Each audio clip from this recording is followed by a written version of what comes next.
Would you join me, please, in welcoming the honorees of the 2023 Texas Panhandle Sports Hall of Fame?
Well, welcome to a summertime version of what has been for more than 60 years a traditional February afternoon of sports celebration with a distinct Texas Panhandle emphasis.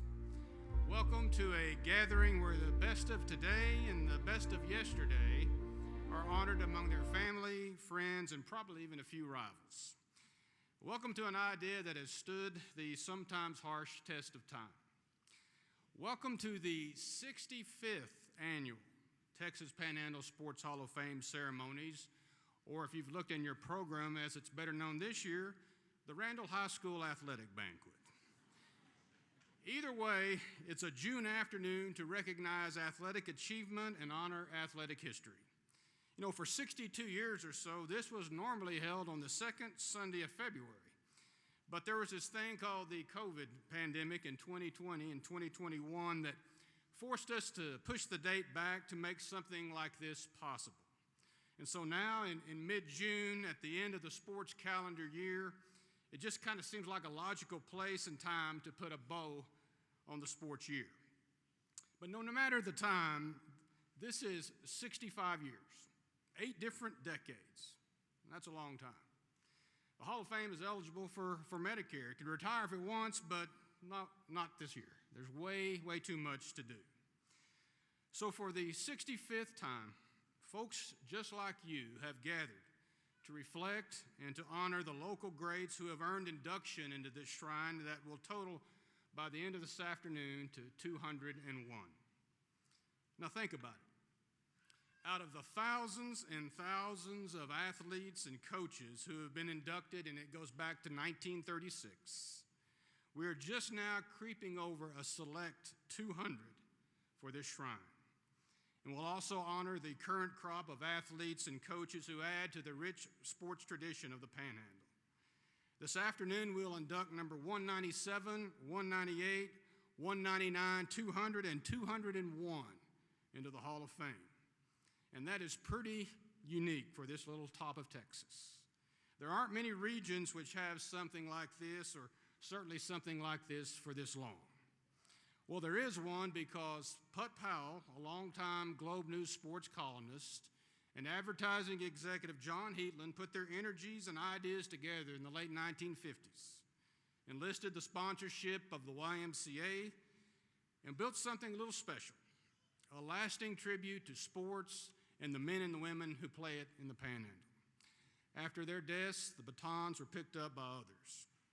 And when the YMCA, the original corporate sponsor, closed here, this fantastic organization known as Kids Incorporated enthusiastically stepped in to take this to another level and has done so now for 10 years.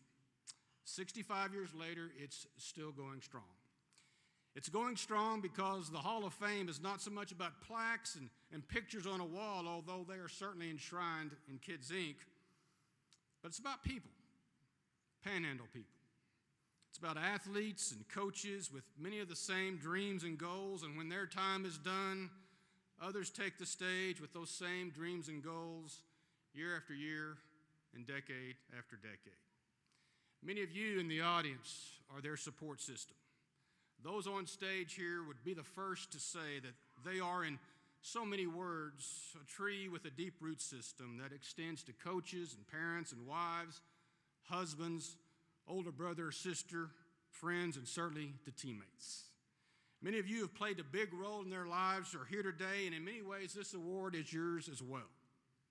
Again, welcome to athletes, coaches, inductees, friends, and family.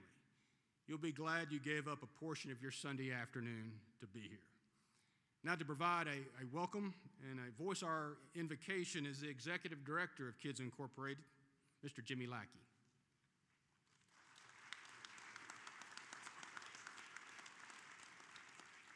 Thank you. Would you mind bowing with me, please? Father God, we are so grateful to have the opportunity to be here today and look at this audience and look at this group on this stage and recognize that every gift comes from you. The gift of athleticism, the gift of family, the gift of this area that we call the Panhandle. We're so grateful for all the rain that you've blessed us with. Be with those that have suffered through some flooding. Be with us today as we enjoy this time together. Help us to fellowship with one another and help us to do things in your sight. These things we pray in your name. Amen. Real quickly, just on behalf of Kids Incorporated, let me say thank you for being here today. We're grateful for the opportunity once again to bring this to you. I have a wonderful staff that got here at 11 o'clock today and put every tablecloth on the table and prepared this day for you. And I certainly want to recognize them. And I would be remiss if I didn't say our inductees got to meet Stacy yesterday. Stacy Knight puts all this together. She and Ashley and Kiva out of our office do all the work. And many of you have talked to them throughout this process. I would ask a special prayer for Stacy this morning. Her son had a wreck early in the morning this morning, had to be airlifted to Lubbock, and so she couldn't be with us today. So if you wouldn't mind, say a special prayer for Stacy today. But enjoy your time together. This is going to be this is a great group of people, and we're looking forward to it. So that's my part, and y'all have a great day.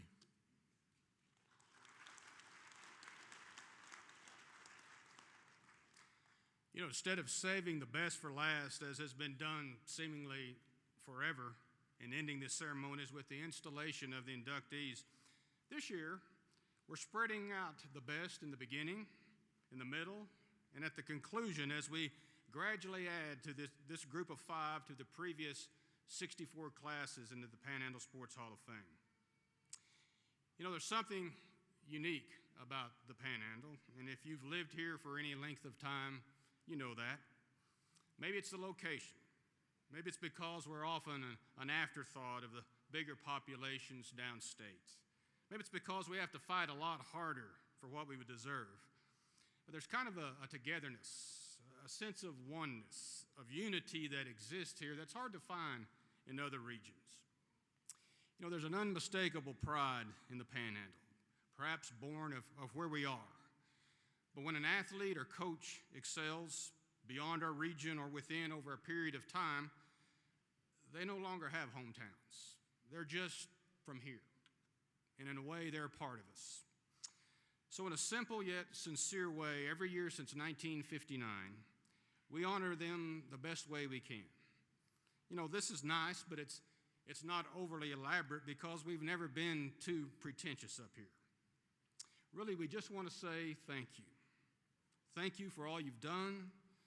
Thank you for making us proud of the Panhandle, and thank you for calling it home. You know, when a person becomes a stranger in his hometown, something sad has happened. Someone has turned his back on the other. The past is forgotten, the roots are pulled up and thrown away, and part of him or her is gone and never returned to the place where it all began.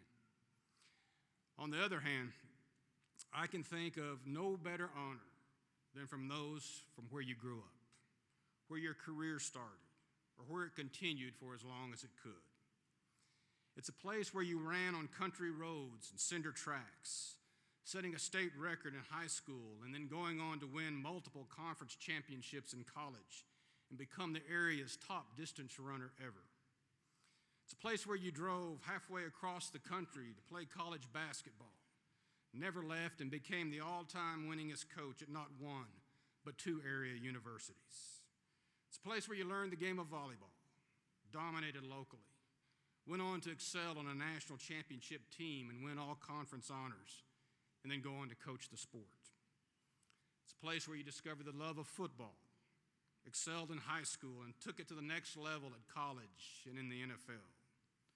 It's a place where you established yourself among the very elite to coach high school football in the area's longest-running dynasty.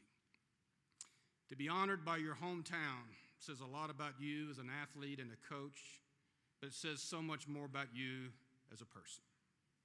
So, let's get to it and install the 197th member in the 65th class of the Texas Panhandle Sports Hall of Fame. Fred Cooper's dad loved baseball and never quite got the opportunity to play professionally. He hoped his son might do what he could not. Yes, Fred played in summer times in Stinnett because that's what you did as kids in those days. But baseball would prove not to be his sport. As he got into high school in Stinnett, neither was football because he was a rather thin 5'10" and maybe 145 pounds. He played basketball for 2 years, but after his sophomore season, all basketball seemed to do was kind of get him behind in running shape for track. You see, Fred Cooper was born to run. Stinnett was home to some exceptional athletes in the 1960s, and Fred dreamed of being one of them. He had a gift for running, and he was determined not to squander that gift by working harder than anyone. He got his teammates during track season to run over distance starting at 6 a.m. Ken Plumley, a high school teammate, remembered Fred had showered, dressed, and basically got ready for school as the rest of them were laboring back to get to the field house. As Fred said, he ran in the mornings, evenings, weekends, holidays, cold weather, warm weather, windy weather, and an occasional calm day. The 880 became his race in the days before meters. As a junior in 1965, he set his sights on winning state in the Class 2A 880. Only thing was, the best half-miler in 2A and one of the best in the state, regardless of class, was in Stinnett's district, Freddie Baines of Phillips. Phillips had dropped from 3A to 2A. Baines had more natural speed. Fred had the endurance. The speed won out, but barely. Fred was second to Baines at district, at regional, and at state. The next year, 1966, Baines had left for SMU. Fred was a senior, and his focus not only was to win state, but to run fast enough to earn a college scholarship. It was a remarkable year, one in which Fred, often running against athletes from larger schools, was undefeated in the 880, never running under 2 minutes, and anchored the Rattlers mile relay. He won the state title and did so in a Class 2A record time of 1:55.4, a record that stood for the next 18 years. In fact, just last month at the state track meet, the winner of the 2A 800 was 0.3 of a second slower than what Fred ran 57 years ago. The University of Texas came on his radar at the state meet. UT hosted the Southwest Conference meet that weekend, and the Stinnett team stayed over to watch. Fred saw the quality of middle distance runners that they had. He was impressed by the facilities and the Central Texas weather. And it didn't hurt that Texas was looking to build up its 880 runners in its 2-mile relay. Coach Jack Patterson offered, and Fred accepted.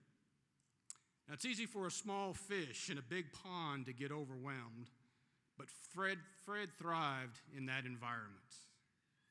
He was moved to the distance events, a more natural fit, and a due distance coach named, believe it or not, Jack Daniels, connected with Fred. The first year he was eligible to run on varsity in 1968, Fred won the Southwest Conference mile in 4:10.6. A stress fracture in his foot as a junior slowed him down, but he was still runner-up in the mile at the Southwest Conference meet. And then he really came into his own as a senior when, first of all, he was named tri-captain of the track team. He won the Southwest Conference cross-country title in the fall of 1969, and that set him up for a great track season when he doubled as conference champion in the mile in 4:06.4 and the 3-mile in 14:13.8. He was the first double-distance conference winner in 4 years, and his combined times for a double champion were the lowest in conference history. Eventually, Fred would flirt with breaking the 4-minute mile, running a best of 4:03.2 in Houston. He was named that year the MVP of the track team by his teammates. After time at Texas, he returned to the Panhandle, where he worked for financial institutions and in family business. And for 25 years, he managed the Texhoma Federal Credit Union in Fritch until his retirement just last year. He and wife Mary Lee have 2 sons and a daughter and 6 grandchildren. Perhaps the finest distance runner in the history of this area, the 197th member of the Texas Panhandle Sports Hall of Fame from Stinnett and the University of Texas, Mr. Fred Cooper.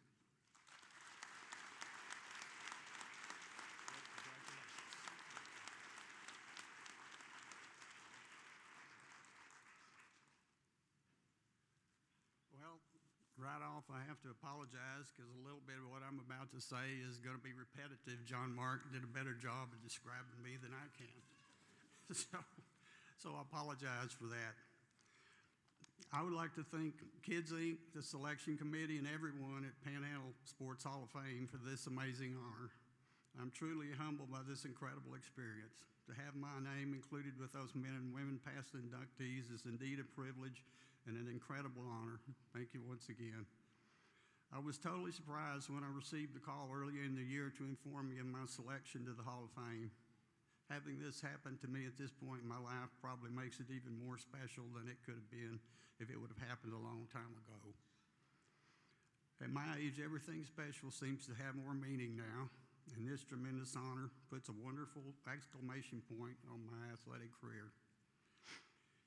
Sports were always an important part of my life while growing up in Sinet. My dad loved sports and had me playing baseball at an early age. I always felt he pushed me a little extra hard to play sports and excel in sports because it was something he loved to do but never got to do much. He coached baseball all the years I spent growing up and playing ball in Stinnett. He was a pitcher, and of course, that's what he taught me. I thought that baseball would always be my best sport, but it turned out it wasn't that way. My mom always quietly supported and encouraged me, as she had been a good basketball player in her younger years as well. Many thanks to my parents. I owe them a lot. I also like to thank Jimmy Don Mitchell, my high school coach. I didn't play football in high school, and I always felt like that probably disappointed him somewhat because I know football was his favorite sport. But when I gave up all other sports to concentrate entirely on track and middle distance running, he completely understood and was totally supportive of my decision. I told him I wanted to excel in track and hopefully run in college, and I would do anything and everything I could to accomplish my goal with his help. That was the beginning of my junior year in high school. My goals were all met in high school. And I have Coach Mitchell to thank. He was a huge part of my success in high school. I know that he had as much fun and satisfaction in watching me succeed as I did doing it. Needless to say, he became a lifetime friend. Also, I need to thank Coach Jack Patterson, the UT head coach, who took a chance on me, a skinny kid from Stinnett, who had an abundance of desire, but probably not that much athletic ability. Also, thanks to my assistant coach, Cleveland Price, who was there 3 of my 4 years. And then my senior year, the gentleman that's always been mentioned, Jack Daniels. This guy had a PhD in exercise physiology, and he was the most knowledgeable distance coach I was ever around. I attribute much of my senior year's success to his training methods. I would have given anything to have 1 more year of eligibility with him as my coach. Many thanks to him as well. I was very fortunate and knew before the end of my senior year at Stinnett that I would have a track scholarship somewhere when I graduated. I just didn't know where. As John Mark already alluded to, after competing in the state meet my senior year, we stayed and watched the Southwest Conference meet, which was being held in Austin that year. I was totally impressed by the distance crew that Texas had that year. They won almost everything that night. One individual really got my attention that night as he won both the mile and the 3 mile for Texas. My dream began. I immediately began thinking how great it would be to be a part of the great university, great athletic programs, great facilities, and the South Texas weather to train in. I was fortunate enough to be one of 3 state champion half-milers that Texas signed that year, Class A, 2A, and 4A. The 3 of us almost immediately became best friends, with one of them becoming my roommate and training buddy throughout my collegiate career. As soon as I got to Texas, I immediately went from being a half-miler to a miler, but that was fine with me because I knew that would be a better distance for me in college. I always felt like I was given a huge opportunity to compete at a higher level while at UT. It was an opportunity that I'd worked very hard in high school to earn, and I was always motivated each and every year of my 4 years at Texas to maximize that opportunity as being the best I could be. Anything less would have seemed like a waste to me because I always believed I had to work harder and have a better work ethic than my competitors if I expected to win. I always felt like I was where I wanted to be and doing what I wanted to do during my 4 years at Austin. I very much loved the competition as it drove me to always strive to be a better competitor. Those 4 years, I guess you could say, I was truly living my dream. Although competing and winning races was a lot of fun, for me there were other equally memorable and important takeaways from my years of running. There were the places I got to go, the many people I got to meet, and most importantly, the many new friends I made along the way, not just in Austin and UT, but at many other universities as well. I had the opportunity to meet and hang out with some really great athletes during this time, which was always a fun thing for me.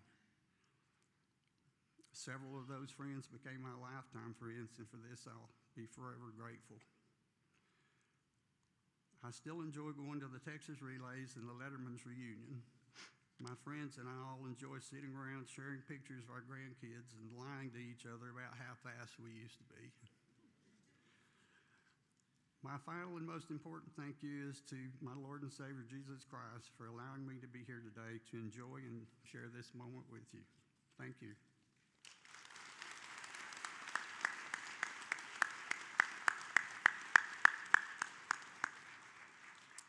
Congratulations, Fred. You know, Fred Cooper was named the Hall of Fame Track Athlete of the Year in 1966 and 1970.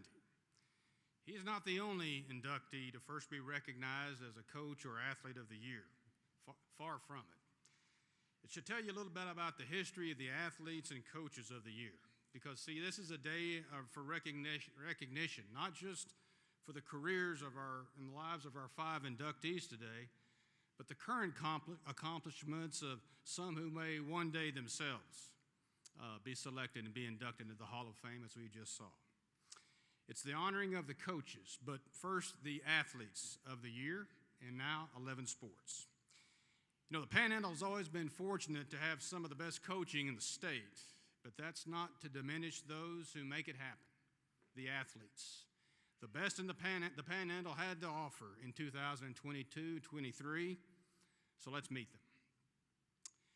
In baseball, the dominant Randall baseball team had 11 experienced seniors, a huge reason why the Raiders advanced to the state semifinals in Class 4A. The spark in that experienced engine came from 2-time All-State, soon-to-be 3-time All-State second baseman Peyton Bush. Peyton, appropriately enough, batted leadoff. He was forever on base, it seemed, for a team that scored nearly 400 runs. He batted a team-high 448, just really difficult to get him out. He also had 2 home runs, a team-high 19 doubles, and 35 RBIs. He led the Raiders in on-base percentage, hits with 60, 19 doubles, and 56 runs scored. This season, because of injuries, Peyton played every infield position but first base. His versatility and leadership made him indispensable for the Raiders and a thorn in the side of the opposing dugout. The Hall of Fame Baseball Player of the Year, from Randall High School, Peyton Bush.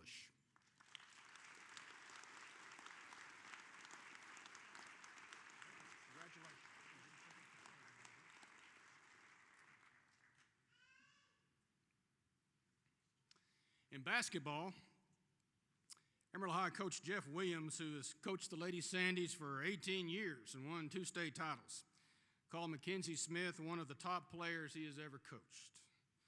Mackenzie led the Lady Sandys to a 32-5 record into the 5A regional quarterfinals. The 5'11" senior averaged 16.8 points, 5.9 rebounds, and shot 57% from the field. In what would be her last high school game, an epic 5-overtime loss to then number 1 ranked Lubbock Monterey, Mackenzie had 32 points, and her three-pointer on the run at the buzzer sent the game into a 5th overtime. Mackenzie's honors were numerous: 2-time All-District 3-5A MVP, the Press Pass and Globe News Player of the Year, and All-State by the Texas Girls Association and the Texas Association of Basketball Coaches. She signed to play basketball in the Big 12 at the University of Kansas and coached Brandon Schneider, a Canyon native. Accepting is her coach Jeff Williams for the Hall of Fame Basketball Player of the Year from Emerald High, Mackenzie Smith.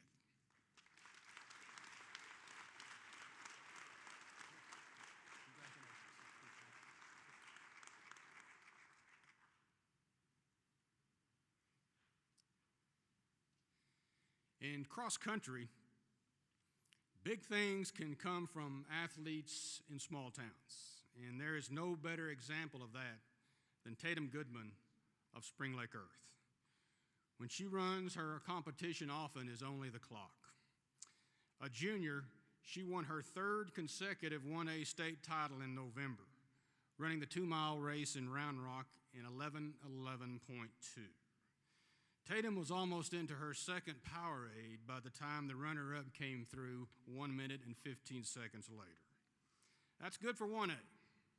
That's good for about any class, because her time would have won through Class 4A. And her 11:06 at regionals in Lubbock would have beaten any runner from 4A on down by 30 seconds. Last month at the state track meet in Austin, Tatum won the 3,200, 800, and 1,600, all three 1A meet records. Her 10:56.5 in the 3,200 broke the old mark by 23 seconds, and her 2:16.5 in the 800 and 5:04.9 in the 1,600 broke the record she set as a sophomore. Quite a year in track and cross country. But for cross country, the Hall of Fame Athlete of the Year from Spring Lake Irk High School is Tatum Goodman.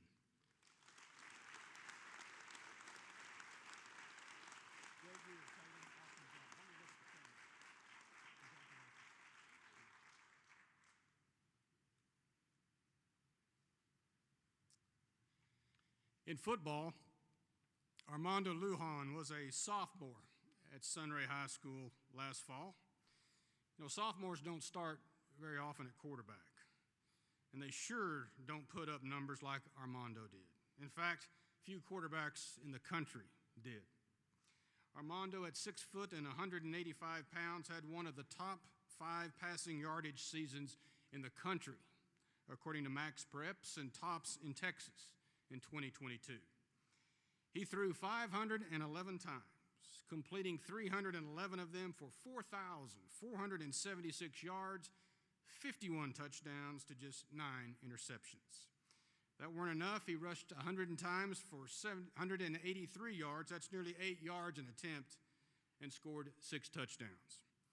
All told, 5,259 yards of total offense and 67 touchdowns, as Sunray went from 4 wins in 2021 to 9 wins in the area round of the playoffs before falling to eventual semifinalist new home 22-21. Said Coach West Boatman, he's a special talent. I've seen him do things a 15-year-old kid isn't supposed to do. I can't tell you how many times I've said, can you believe he just did that? Well, we can.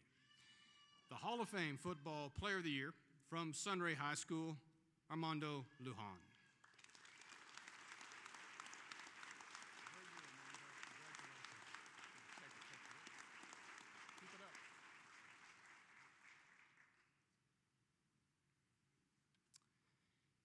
In golf, Alyssa Campbell of West Texas A&M led the Lady Buffs to the National Division II tournament.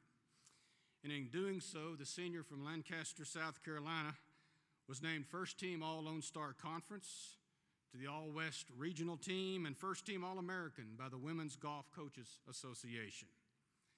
Alyssa had a 72.69 scoring average. During the season, she won 2 individual championships, as WT won 3 tournament team titles. Her charge over the last 3 holes in the Lone Star Conference tournament helped give the Lady Buffs the conference title. Alyssa won the Western Regional Tournament that included an eagle in a 5-under 66 in the second round. In the national championship, Alyssa tied for 21st at 5 over par. She finished overall as the 13th ranked golfer in all of Division II. The Hall of Fame Golfer of the Year from West Texas A&M, Alyssa Campbell.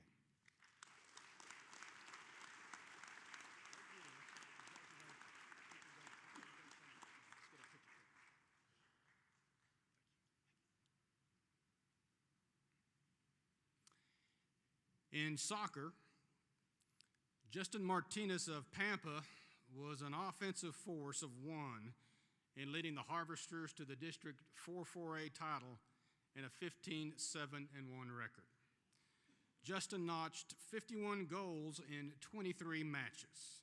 To put that in perspective, He led all of Texas among boys' teams in scoring and was 6th nationally. He started district playoff with an explosion, scoring all 3 goals in a 3-0 win over West Plains and 5 goals in an 8-1 win over Randall in back-to-back games. A phenomenal athlete, Coach Martin Moreno called his 4-year starter. Justin is signed to play for Paris Junior College in Paris, Texas. He's a Hall of Fame Soccer Player of the Year. From Pampa High School, Justin Martinez.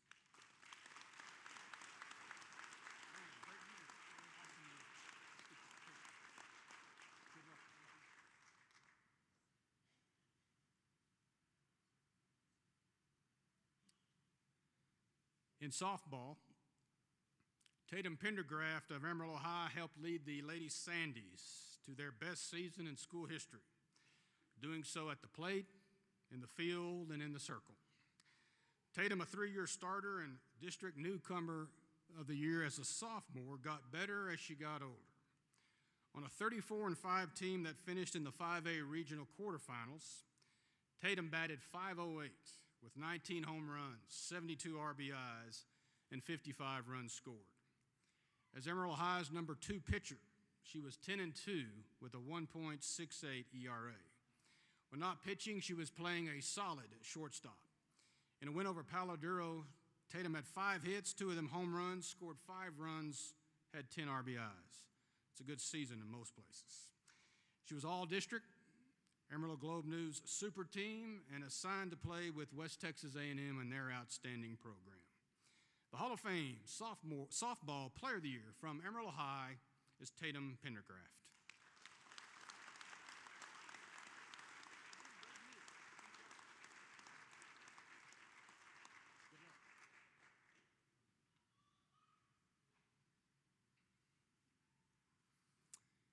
In tennis, there have been some outstanding players through the years from Amarillo, like former state champion and NCAA champion Alex O'Brien, who played at Tascosa in the 1980s. I'm not sure anyone in the city has had the career of Eleanor Archer of Amarillo High. In April, Eleanor won her 3rd Class 5A state title when she teamed with Morgan Rose to win the girls' doubles title 5-7, 6-4, 6-1 over a team from Frisco Liberty. That's a sweep of the state titles for Eleanor. Last year, she was state champion in singles, and as a sophomore, she was 1/2 of the state mixed doubles title. In the fall, in helping Amarillo High to the 5A state team title, Eleanor was 57-1. She was 37-1 in the spring for a 94-2 record. Her 4-year career, 293-11. And if you want some more numbers, try this one, 102.49. That was Eleanor's 4-year grade average as she was salutatorian of the 2023 class. She will play collegiately at Washington University in St. Louis on an academic athletic scholarship. My understanding, though, is she's a little under the weather today and could not be here, so accepting for her is our coach, Kobe Otto, for the Hall of Fame Tennis Player of the Year, Eleanor Archer. She recovered.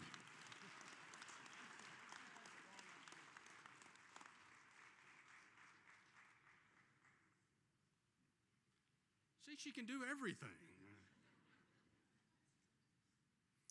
Congratulations, Eleanor.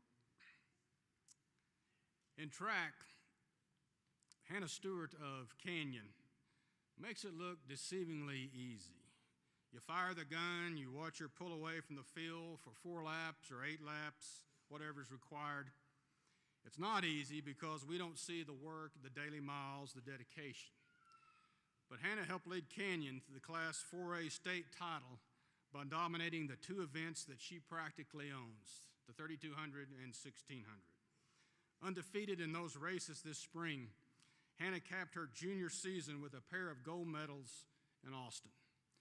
She smashed the old 4A record in the 3200, one set 16 years ago, and she did so by 11 seconds to win in an all-time area best of 10 minutes, 30.1 seconds. She won by 29 seconds, a huge margin at that level. Then later in the day, she won the 1600 in 4:54.2, second fastest ever run by an area girl. And she won that event by 15 seconds. Pretty impressive when your only competition at that level is the clock. From a running family, the Hall of Fame track athlete of the year from Canyon High School, Hannah Stewart.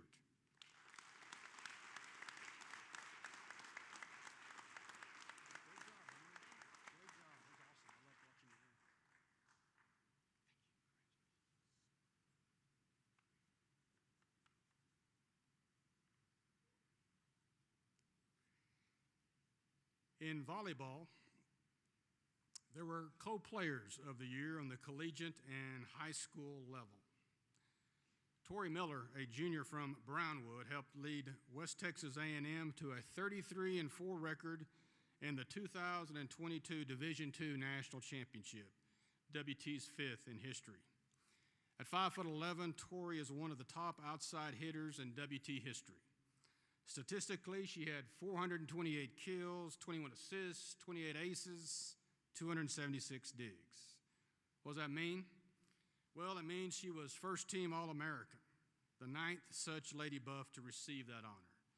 She is a two-time All-Lone Star Conference Offensive Player of the Year, the Lone Star Conference MVP, and first-team All-South Central Region. In the championship match, a 4-set win over Concordia of St. Paul, Minnesota, Tori had 14 kills, 3 blocks, and 1 ace. Over 3 matches, she was named the national tournament MVP, and she still has her senior year. She cannot be here as she and Coach Kendra Potts are in Washington, D.C., where they're at the White House, where the White House is hosting all the national champions from Division II. Accepting for her, I think, is Haley Burns, Randall volleyball coach for the Co-Volleyball Player of the Year from Brownwood and West Texas A&M, Tori Miller.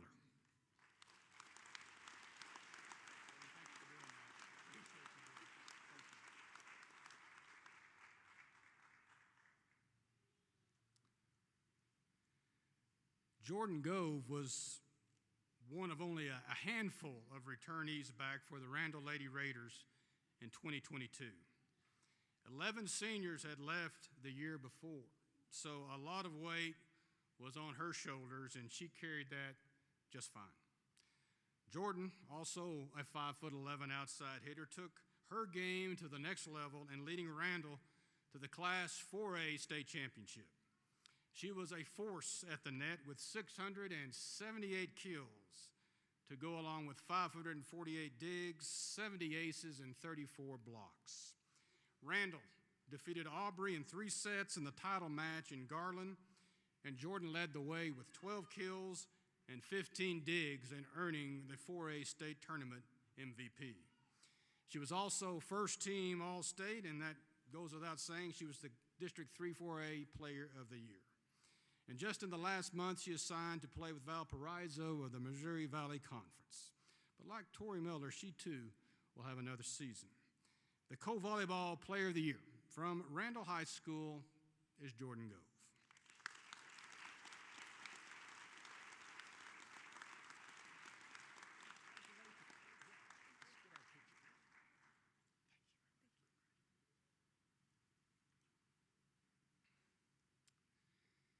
Finally, in wrestling, you know, there's a lot to choose from in this sport.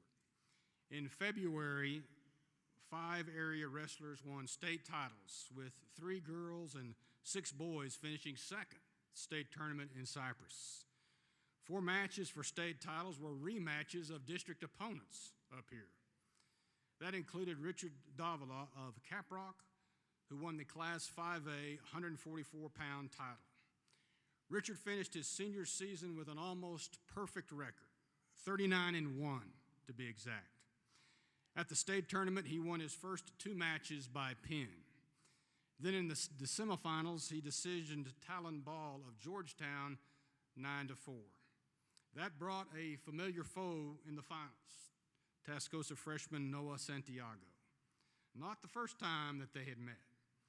Well, Richard won a hard-fought match, 6-3, to put an exclamation point on a dominant high school career. The Hall of Fame co-wrestler of the year from Caprock High School, Richard Davila. Richard, great year, man. Good job. Good job. Let's look over. Excellent. Way to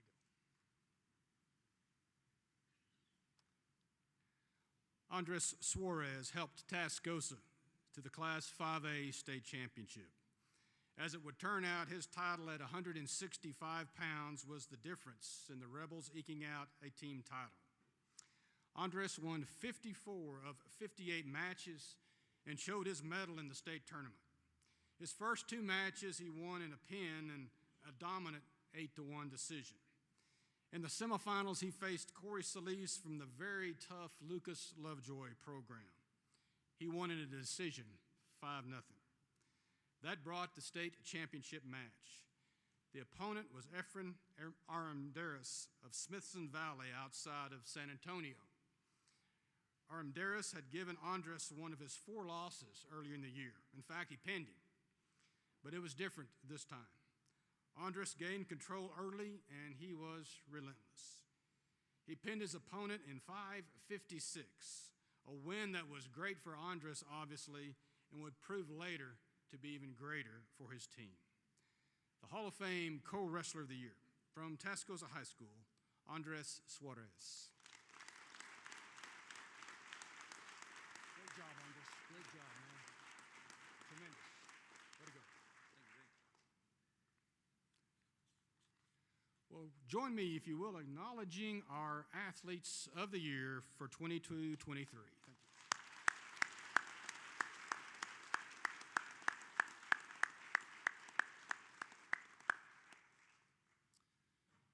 Now the first of 4 special awards. The Hall of Fame Super Team Award annually goes to the top team of the year regardless of sports. And there were plenty to choose from in multiple sports this year, and I mean plenty. And following that is the Dick Risen Hoover Award. Here to explain that award and present those awards is Hall of Fame committee member, longtime sports writer and sports editor of the Globe News, and the 182nd member of the Hall of Fame, Mr. Lance Lawnard.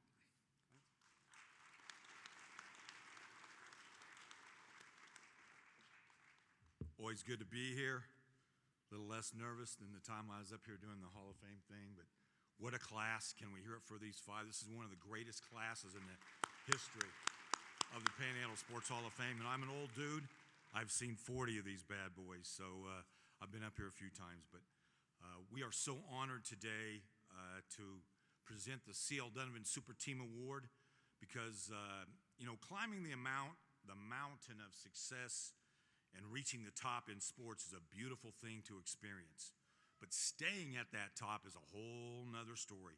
Instead of being the hunted, you suddenly become the hunted with that target on your back, everybody wanting to take you down. That's exactly where Coach Ray Baca and his Canyon Lady Eagles track team started the 2023 season.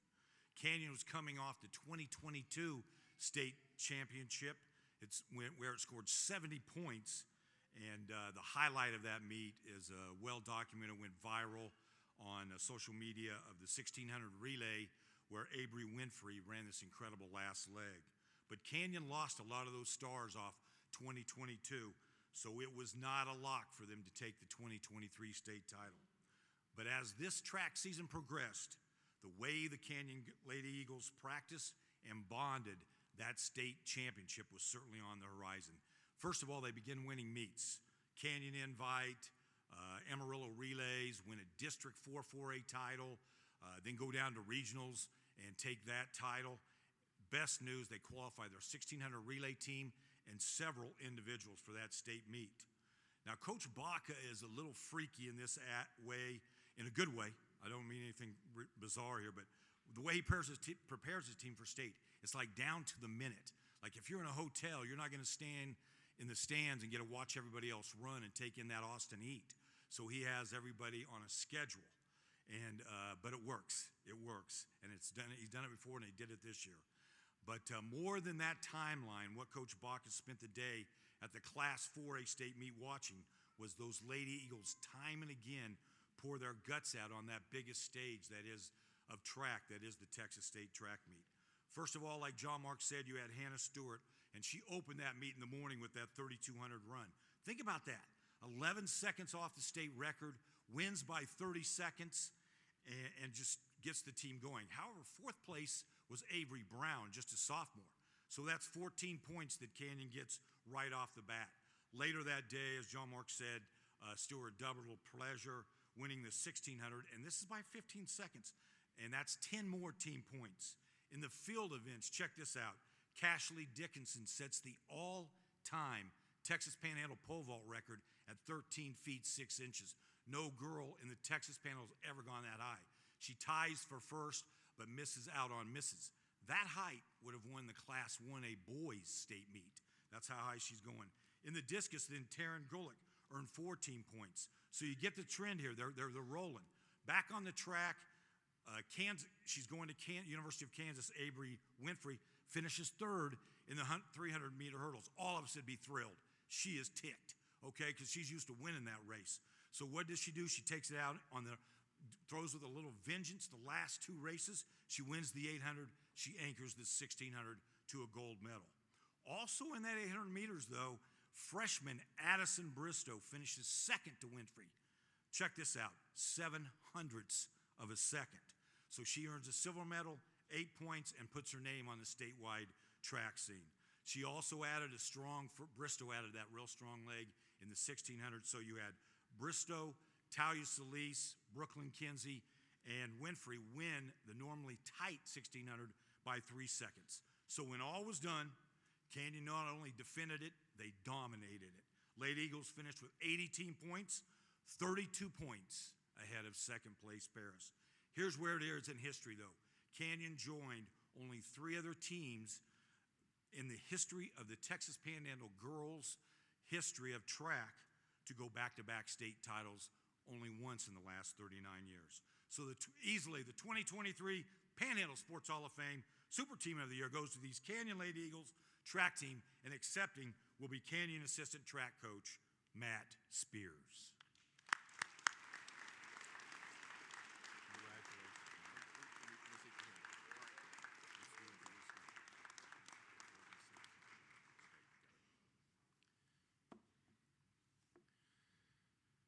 Well, first, we're lucky to have Lance. He was able to call a lot of our meets, and he just got me more pumped up than I've been since the state track meet was over, so thanks, Lance. My name is Matt Spears. I'm an assistant track coach for the Canyon Lady Eagles. Unfortunately, Coach Baca is not able to be here today. I first like to thank the Texas Panhandle Sports Hall of Fame and Kids Inc. for all the things that they do to recognize and promote the amazing athletes in the Texas Panhandle. I've traveled all over the state for different track meets, and the Texas Panhandle athletes are something special, and I know everybody in this room understands that. So we also couldn't have obviously done this without all of the incredibly hard work that our girls do every single day in and day out. A lot of them have already started for next year, and so they're just amazing. But I would also like to recognize Coach Mary Adams, who is part of our 3-person team. We celebrated 10 years this year together, and of course, head coach Ray Baca. And we couldn't do this without what we do without the incredible support of our community and Canyon ISD. So I'd like to thank all of our amazing parents and coaches and administrators, including our Canyon High School principal, Mrs. Jennifer Boren, Coach Todd Winfrey at Canyon High School, Canyon ISD Athletic Director, Coach Toby Tucker, and our Superintendent, Dr. Darrell Flushy. Our team being selected for the 2023 C.L. Dunham Junior Super Team Award is an enormous honor. And I am very happy to accept this award on behalf of the Canyon Lady Eagle track team. Thank you.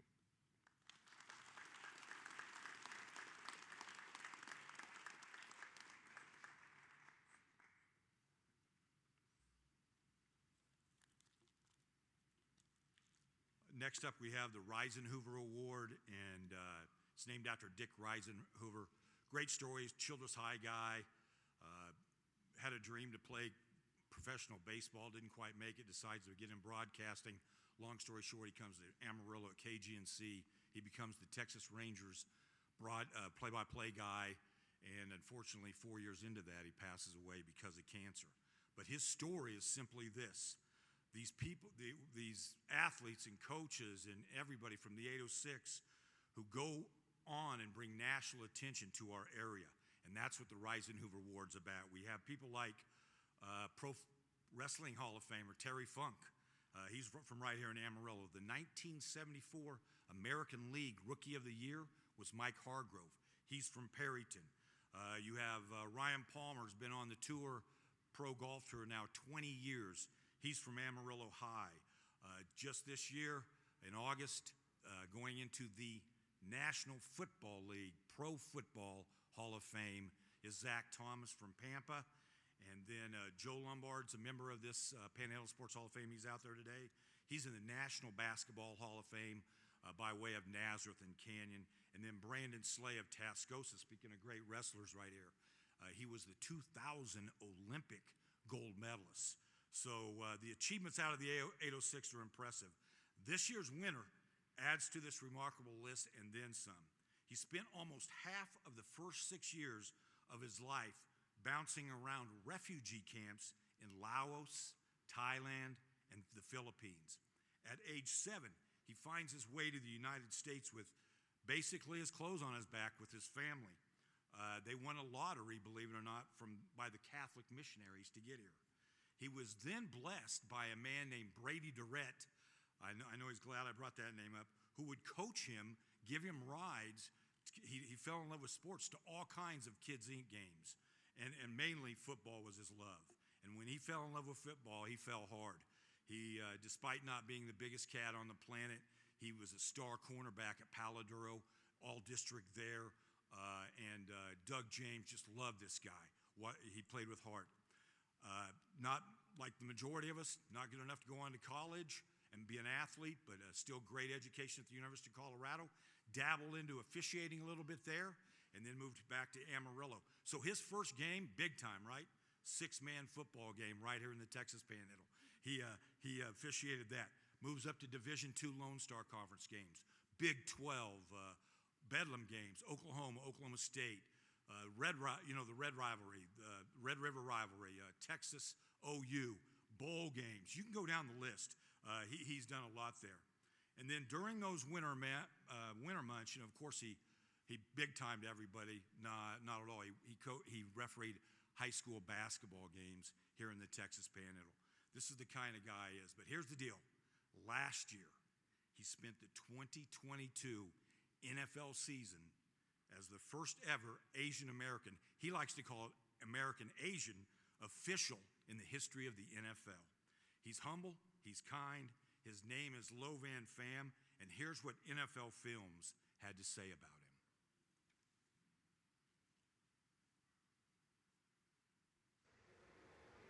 Man, you know how crazy this is? I used to call 6-man football in Texas out in the weeds, and now I'm in Hard Rock. Never thought in my wildest dreams that I'd be hanging out here, man. You deserve it. Huh? You deserve it. Thanks, Dana. In 2022, Lovan Pham became the first Asian American game official in NFL history. Finn, there we go, Juke. Who wants it more? It was a dream that began when he had the freedom to dream as a child in the United States. Being a kid in America is probably one of the greatest gifts there is. Give you the opportunity to be a kid. I can't imagine being a kid in Vietnam or even Southeast Asia because you're expected to work, you're expected to do certain things, join the military when you're younger, them trying to teach you certain propaganda. But here in America, gave us an opportunity to just kind of become a part of the American society and culture. You know, we didn't have much growing up here. My parents were always working, and what we did have Saturday cartoons. That was awesome. But Ben Pham's story doesn't begin in America. Before he was born, Lo's parents left Vietnam for Laos. Hundreds scrambled in panic, fleeing before the advancing communist armies. I was born in Laos. South Vietnam was being invaded by North Vietnam. We were just fortunate to be away from that conflict. That conflict followed them into Laos. When the North Vietnamese came over, they were recruiting men to go serve in the communist army. My mom and my dad, they made a decision to leave. They literally left everything behind. Our house, grandparents, and we didn't even tell them because they were afraid that the communists may come back and take my dad away. The journey to find refuge was difficult. Go up and down on a mountain. I don't know how many mountains until almost get dark at night time. My family, 5 people sleep in the field, dark field. No food, no drink, you know. They arrived at a refugee camp in Thailand and spent the next few years waiting for an opportunity to come to the United States. The USA is the number one. I knew that because I read in the magazine. I just go USA, I don't want to go somewhere. In 1979, they made it to America and Lowe was introduced to football.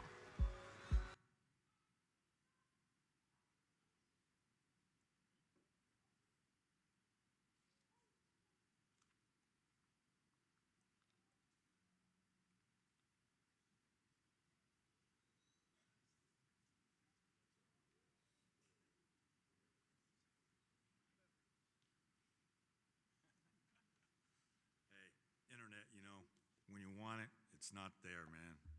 But Lowe's story is absolutely amazing. Obviously, you saw what he came through just to get there. But what he's about is living in the right now. And right now, we have pleasure to bring him up right now and give him this great Dick Risenhoover Award. Let's hear it for Lowe Van Pham.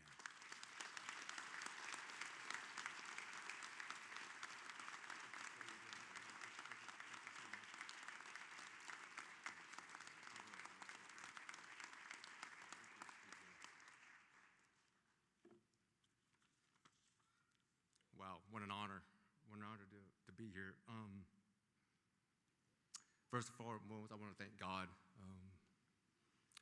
He's given me a lot of opportunities. I really appreciate that very much. Secondly, Panhandle Sports Hall of Fame Committee and Kids Inc. When John Mark called me to inform me of this award, I thought he called the wrong number, maybe the wrong guy. I'm sure there's a whole lot of other, more qualified individuals, but he assured me that I deserve it, and I thank you very much. Dick Risenhoover was a great ambassador to Amarillo and to the Texas Panhandle area. It's unfortunate that he passed away at such an early age. I can't imagine his potential as an announcer for the Texas Ranger had he lived longer in his career. I'm very honored to be blessed with this award. I'm extremely humble to be in the same company as Coach Jan Barker, Coach Lombard, which I've had the pleasure of working a lot of games with him. Questioned me a couple of calls, but that's okay. I was probably wrong. Thank you, Coach. And former Dons, Michael Cobbins, and also my good friend William Thomas, who is also an official for the American Athletic Conference out of Pennsylvania. My journey to the NFL started right here in Amarillo. My love for sports, specifically football, began when I was a scrawny Asian kid, like he had mentioned, moving here when I was 7 years old, and played football for Kids Inc., and then on to at Eastridge, and then Travis Middle School, and then Polidoro High School under Coach James. So the best times of my life. Learned a lot of great lifelong lessons, enjoyed every minute of it. And it's because of you guys, all the coaches, and parents too. Coaches and, the people around us. It's kind of it stays with you for all your life. It means so much. Thank you, all your parents. Keep doing what you're doing. Every time I step on the NFL field, I think about my humble beginnings and all the great supporters I have that's cheering me on every Sunday in the greatest sports in the world. This is not only my journey, but also a journey for all of us, because it signifies that the great people of the Texas Panhandle can go on and do great things on a national level, not only in sports, but also other endeavors. Lastly, I want to thank my beautiful wife, Kelly, my two boys, Axton, Boulder, for always supporting me. Without you guys, I couldn't do what I do on Sundays. And my mom's back there, also thank you for giving up everything to bring us here to enjoy this great country, and my brother and his family. As a family, we are so proud of this award. Thank you so much. Appreciate you guys very much. Thank you.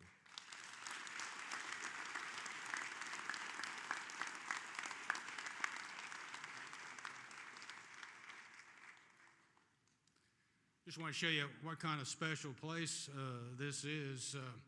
Friends of Lowe, we always have his back. When strangers or other people from outside the area scream and yell at Lowe and tell him he's blind, we say, you can't do that.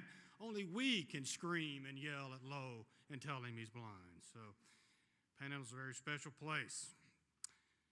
Okay, continuing with our inductions to number 198. The 198th inductee into the Panhandle Sports Hall of Fame grew up just east of here. If just east of here is 1,377 miles away in Bridgeport, West Virginia. Rick Cooper was the middle child of 6, so as he said, he had to get along with everybody. As Rick also said, his siblings went out and did smart stuff. He gravitated to sports in a small town, and being tall, it was basketball. He played on the asphalt playgrounds in the summer, and then, of course, for the Bridgeport Indians during the winter months. At 6'5", he could play a little bit. And there was a coach there, Billy Gonzalez, who was a bit of a nomad, coached all over the country. He had contacts to small schools, and he connected Rick with Coach Bob Clendaniel in Wayland Baptist in Plainview, Texas. Way too far. No thanks. Rick was headed to Fairmont State, just 18 miles from home. Well, it was a little rocky at Fairmont that first year, and Clendaniel reached out to Rick again with the promise of a scholarship if he'd promised to finish his career there and graduate. This time, sight unseen, he accepted. While the people were the same as in West Virginia, the terrain was not. Someone stole the trees, and as for water, unlike now, there wasn't much. And where it wasn't going anywhere. It wasn't flowing like the rivers back home. In the late 1970s, early 1980s at Wayland, Rick was good enough to be a pain to other teams and just limited enough to be an occasional pain to his own. Still, he averaged 13.4 points and 5.3 rebounds over his career, and his 1,209 points were 14th all-time at the school when he left in 1981. Rick gravitated toward coaching while studying at Wayland. With a new wife and Janie, he needed a job. He found one coaching at Idalou High School. He was there for just 1 year when Ron Mayberry, head coach at Wayland, asked if he would return as his assistant. He did. Mayberry left after 1 year, and the vice president at Wayland at the time told Rick, "You're just a little shy on experience for the new job. But if this new coach, Mark Adams, will retain you, well, maybe someday." Well, Adams, one of Rick's major influences in his life, did retain him. And in 1987, Mark left for WT, and Rick, with 6 years as an assistant, was named head coach. In 6 seasons with the Pioneers, he kept a good thing going that was started under Adams. His teams averaged 25 wins a year, and he was Wayland's all-time winningest coach with 152 wins. Up the road in Canyon, Mark Adams left WT in 1992. Rick was interested, but assistant coach Jeff Morgan was promoted. He stayed 1 year and left for his alma mater at Harding University in Arkansas. So Rick applied for the job, but he wasn't getting much traction as there were some Division I assistants who were showing interest, but they all eventually declined. WT circled back to Rick and asked him to come for an interview with the understanding that if he turned the job down, they were going to deny offering him the job. Well, why would I do that? Why would I decline, he thought. So Rick was offered the job in 1993 in the parking lot of where the old tennis courts once were. It was a plain beginning to a great coaching tenure at WT. Over the next 20 years, Rick's teams would total a record of 394 and 145, again, making him the school's all-time winningest basketball coach. Behind tough man defense and an offense that shared the basketball, his teams won 4 Lone Star Conference titles, went to the NCAA Division II tournament 10 times, and made 1 appearance in the Elite Eight. He was named Lone Star Conference Coach of the Year 6 times. He resigned after the 2013 season, capping the longest tenure as a head coach in WT men's history. And he had 546 wins between two local programs. Soon he returned to his alma mater, this time as athletic director at Wayland, where in 2018 he was named the Sooner Conference Athletic Director of the Year. Seemed kind of logical. He was already in the Wayland Hall of Honor. In 2021, he was reunited with Mark Adams as basketball chief of staff at Texas Tech, a position he held for 2 years until retiring 3 months ago. Living in Canyon, he can now focus on being a granddad to he and Janie's 5 grandkids, all just a short drive away. The all-time winningest basketball coach at both Wayland and West Texas A&M, from West Virginia, Plainview, and Canyon, the 198th member of the Texas Panhandle Sports Hall of Fame, Mr. Rick Cooper.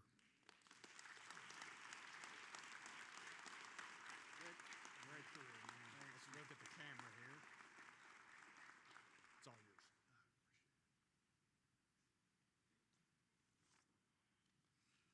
John Mark, thank you. Thank you a bunch for that. Special thanks, too, to Jimmy Lackey and Kids Inc. and the job they do. It's just incredible. Jimmy Lackey, we've been friends for decades, and I can tell you this, they always step up when there is a need in this community. So thank you to you and your staff. It's an incredible organization. We're very fortunate to have it here in the Panhandle. Congratulations to all the honorees, the coaches and the athletes and the parents of the student athletes, kind of the unsung heroes. We've been there and done that in our family, so appreciate all of you. Thanks to the Panhandle Sports Hall of Fame Committee. This is an incredible honor. I see the group here, and I'm really still not buying it for myself, but here I am. It is a wonderful honor. It's especially an honor for us, for me, and for us as a family to be inducted with Corey.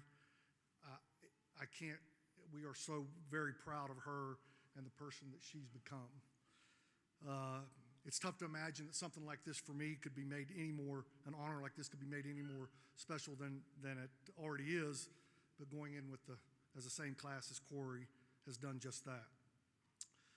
Janie and I are very much aware that her successes and the successes of all of us in our family are in large part due to the hard work of many of the coaches and teachers that are in this room.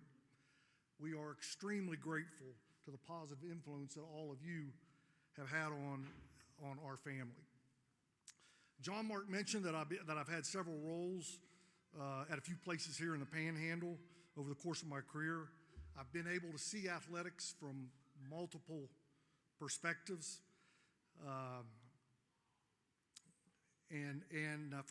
including that of a parent. One thing I am absolutely positive of, I'm absolutely sure from that experience, is that we live in a great part of the country, and we are living with coaches, administrators, teachers, and athletes and parents that have fidelity to principle and make this an incredible place to work and raise a family. As John Mark alluded to, I came here now almost 50 years ago, sight unseen. I cannot overstate the importance that has played in my life. I'm absolutely sure. I know that's the hand of God. Okay, coaches accept these types of honors on behalf of a whole bunch of people. Those that are coaches know that. I'm absolutely no different. I don't think I ever had an original thought related to basketball, and everything good that we did, I stole from somebody else. And some of those people are in this room, even right now. I had the honor and the privilege to work side by side and to work for many great coaches and administrators, work with some of the best assistant coaches in the business, and I'm grateful for the guidance and help they provided along the way. I had the opportunity to coach my son, That was definitely a highlight. And I was also at coaching at WT when my daughter-in-law, who wasn't at that point in time my daughter, Emily Brister, played for WT. That was just an incredible experience for me. It's absolutely impossible for me to name everyone I need to thank. I mean, it would take up too much time, and you'd figure out pretty quick what a bit player I was in this deal. There are just too many to try to thank. Certainly all the players, all the coaches. I had great administrators along the way, great mentors, great broadcasters, incredible friends and fans all along the way. And last but not least, we also know as coaches, or anybody that coaches knows that when you coach, when you work in athletics, the entire family is part of the equation. I've been blessed to have the love and support of an incredible wife, and I know Corey won't mind me saying this, but I mean, she did the heavy lifting for all of us in our family. Great family, and it took that, I promise you, that made it all worthwhile and possible. You'll get to meet one of those family members here in just a minute. Guys, thank you for the awesome weekend. Thank you for this incredible honor. It is definitely one I'll remember the rest of my life. Thank you.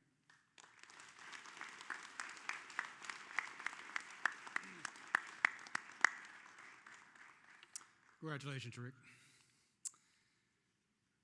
Well, Corey Cooper's dad, as you just saw, was a fairly successful basketball coach, pretty good player. Her mother, Janie, good player in her own right, played 2 years at the University of Texas, was assistant coach for a while before going into education administration. Her brother Tyler was a good high school player and played for his dad at WT.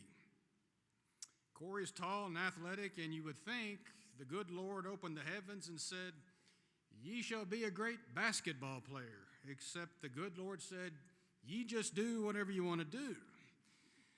Rick, her dad said she jammed her fingers shooting hoops in the driveway as a little girl, and that was enough for her. Corey herself said, she's not super aggressive and physical, and she kind of likes the idea that in volleyball there's a net between you and the other team, and if they so much as touch it, you get a point. Whatever the reason, volleyball was her sport. As a sixth grader in her first club team in Amarillo, Coach pulled her aside and said, "One day, I'm going to watch you on television." Well, he was right. You know, the Texas Panhandle grows wheat, corn, milo, cotton, and last but not least, grows volleyball players. And Corey Cooper Clements is on the Mount Rushmore of local volleyball talent. As she entered Amarillo High, it was a pretty easy decision to focus solely on volleyball. She was already in the USA volleyball pipeline, playing club volleyball for the Colorado Juniors, then earned a spot on the U.S. Youth National Team and finished fourth in a tournament in China. She was also hitting Amarillo High, and for a player at that time, playing for Jan Barker at Amarillo High was like an actress playing on Broadway. She had uncommon height at 6'2", and with Coach Barker, she honed that talent, which included jumping ability, timing, instincts, competitiveness. As a middle blocker, she was a force. Surprisingly, the Lady Sandys didn't win any of Coach Barker's 10 state titles when Corey was playing. They won one the year before and 4 in a row right after. They might have her senior season in 2005, but 6 matches into her senior year at a tournament in Duncanville, she landed a little off balance and tore her ACL in her right knee. Her season and her high school career were suddenly over. Despite missing basically all of her senior year, colleges had seen plenty through her earlier high school career in club and U.S. volleyball. The best courted her: Texas, Florida, Nebraska, A&M, Tennessee. Nebraska won out. The program was elite. The region fit her values, and it certainly didn't hurt that her dad connected with Nebraska coach John Cook. Intimidating but exhilarating, Corey called the atmosphere in Lincoln. Her parents cautioned her that she might not be playing much as a freshman. they were happy to be wrong. Corey graduated in Christmas of 2005 from Amarillo High, and so she got an early start in college. That helped as 10 matches into her freshman season, she started as middle blocker on a team that would win the national championship with a 33-1 record. As a sophomore, Nebraska lost in the national finals. As a junior in 2008, she was playing well as she had in her life. Her body was stronger. Her volleyball smarts were higher. Then in a match at Texas at the end of the regular season, she landed awkwardly and tore the ACL in her other knee. Nebraska would go on to lose in the national semifinals. Well, Corey didn't want her career to end like that.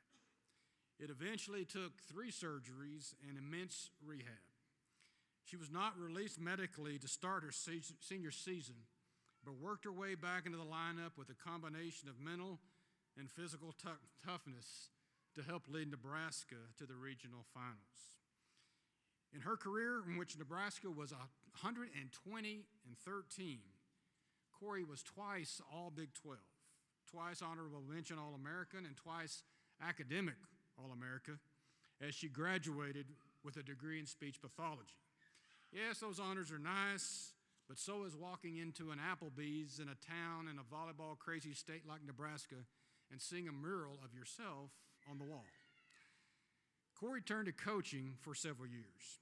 She was an assistant under Coach Barker in 2013 when Amarillo High won the state title.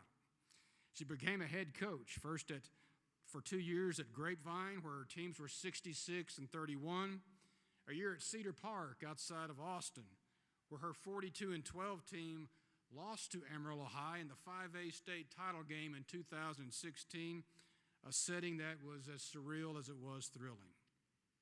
After a stint as director of operations for Texas Tech Volleyball, she was head coach at her alma mater, Amarillo High, for 1 season in 2018, helping lead the Sandies to 33 wins. Today, with her husband of 7 years, George Clements, they have 3 young children. She is a speech pathologist 3 days a week in the Kenyon ISD and also at BSA Hospital. One of the finest volleyball players in the history of the Panhandle, from Amarillo High and the University of Nebraska, the 199th member of the Panhandle Sports Hall of Fame, Miss Corey Cooper Clements. Congratulations, Corey. Great job. It's all yours.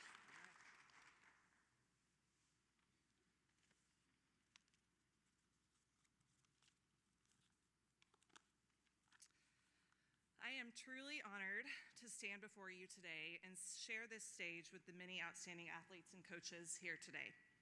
What I find so special about this experience is that my career has come full circle with Kids Inc. I started playing Kids Inc. volleyball in 2nd grade, and to stand before you today in this capacity is so humbling and an incredible testament to the reach and impact of Kids Inc. So thank you, Jimmy, and your organization for sponsoring the Panhandle Sports Hall of Fame. When I think about my career as a whole, I often still find it hard to believe that I experienced all that I did. I was so fortunate to have lived the dream. I played on the biggest collegiate stage possible. I represented my country on the volleyball court. I traveled to China twice, Japan, Puerto Rico, and all over the continental US. I met President Bush on a trip to the White House. I was a part of a national championship team and played with teammates who are now multiple-time Olympians.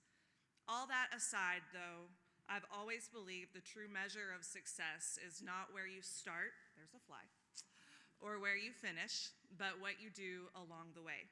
And more importantly, who you do it with and for. I'd like to take a moment to recognize some of those people in my life, because an honor such as this may have one name that represents it, but all of us on this stage know that there is far more than one person that make this honor possible. I'd like to take a moment to honor my husband, George. I always tell people they'll like me so much more once they meet George. He truly is the very best part of me. He's been with me nearly my entire coaching career and has rejoiced in my joys and comforted me in my sorrows. He is the most loving and jovial man I've ever known, and his joy has been copied and pasted ×3 in our 3 beautiful children.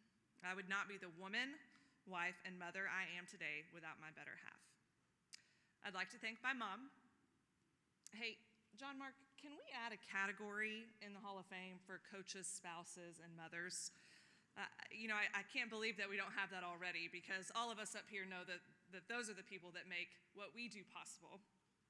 I think Janie has earned her spot in that Hall of Fame. My dad and I both know that we would be far less accomplished without my mom. I cherish so deeply the time spent in the car driving all over the country together. The road between here and Colorado was privy to the best conversation, Point of Grace karaoke, and love-building experiences. I didn't recognize the gravity of the moments at the time, but now as a mother myself, I can appreciate them so deeply, which tells me that you, Mom, at the time fully understood the importance of that time. So thank you for pouring all of yourself into me and building me into a strong, brave, tough chick. And I hope I can do the same for my daughters. I'd like to thank the teammates and coaches and players who shaped me as an athlete and an individual. I'll get to more of those shortly, but really quickly would like to acknowledge a few coaches and friends in Chrissy Johnson, Sarah Morath, Jason Pillion, Benji Housen, and Jeff Williams, and Kirk Stokes. I'm very blessed by their friendship and their support. I was afforded the opportunity to play with some incredible players, and those in the volleyball community will probably recognize the names Jordan Larson, Sarah Pavin, Kayla Banworth, Danny Busboom, Breanne Barker, and Kelsey Black. But most importantly, thank you to the Panhandle Sports Hall of Fame for affording me the opportunity to share this Hall of Fame space with some of the most successful and influential people in my life. Panhandle Sports Hall of Fame inductees number 182 and 183, Lance and John, thank you both for being such relentless supporters of the Cooper family. Through our highs and lows, we've always been able to count on your support and encouragement. Growing up playing sports in the Panhandle is made so much more meaningful by your coverage, support, and acknowledgement of area athletes, coaches, and teams. We are so lucky to have you both here in the Panhandle. Inductee number 153, Emily Brister. Not only is she arguably the greatest women's basketball player in WT history, she is without a doubt one of my biggest champions in motherhood. The dedication that Emily applied to her athletic career did not stop there. She's a force of a wife and a mother, brave, disciplined, determined, and strong in her convictions. I'm so lucky to have her as my first call for support as a wife and a mom. I can't wait to watch her kids grow into bright athletes like their parents. She's definitely the best athlete in the Cooper family, and I'm honored to be in her company in the Panhandle Sports Hall of Fame. Inductee number 162, Sarah Butler Carthel, the Big Hurt, my childhood hero. To stand on this stage knowing that I am again following in her footsteps is a feeling I struggle to put into words. I grew up watching Sarah, wanting to be like Sarah, and still to this day admire the wife, mother, and coach that she is. And just because you grow up does not mean that they stop being your childhood hero. What a true honor it is to share this Hall of Fame space with Sarah. Inductee number 187, Janine Udy. Coach Udy was my first contact with AHS volleyball. She introduced me to the term relentless pursuit and taught me what it meant both on the court and in life. I'm so thankful for her work in teaching me toughness, grit, and discipline. Relentless pursuit is a mentality I still employ today as I pursue my doctorate in speech-language pathology. Inductee number 178, Jan Barker. I don't have the time or the words required to convey the importance of this relationship to me. Mine and Jan's relationship has taken on many forms over the last 20 years. Jan started as my coach, where she instilled in me the expectation of excellence that she did in all of her players and teams. She then became my boss. She gave me my first coaching job and taught me how to lead young women, foster their growth as individuals, and teach them the value of sport and team. Jan then became my mentor as I took on my first head coaching job. My programs were structured after hers, and I always felt it was the highest compliment when she watched and complimented my teams. Jan then became my opponent as we faced off in the 2016 state championship. What an incredible honor it was to be a part of her 10th state championship, even if it meant ending the year losing the last game of the season. My favorite version of our relationship, though, is the stage that we are in now, deep friendship. I'm so thankful to call you my friend, to lean on you in my joys and sorrows. You've been by my side and in my corner my entire career. You've been a part of every great moment and in my corner for every disappointing one. And I'm forever grateful for the love of you and your family. And finally, inductee number 198, Rick Cooper. Dad, thank you for leading me through some of the highest highs and lowest lows of my playing and coaching career. Thank you for pushing me to be comfortable being uncomfortable and for teaching me to acknowledge my strengths and weaknesses. Thank you for showing me how to define what a win is and how to make a plan to go get it. One of the most defining moments of my career did not happen on the court.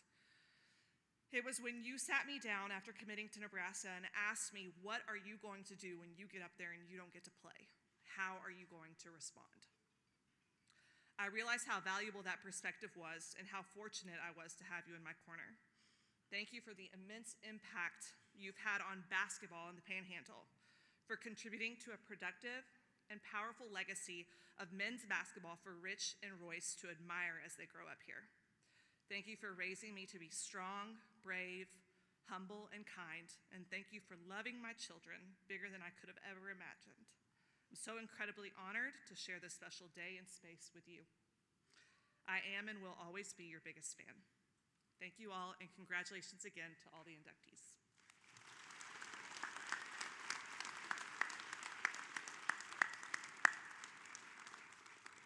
Congratulations, Rick and Corey.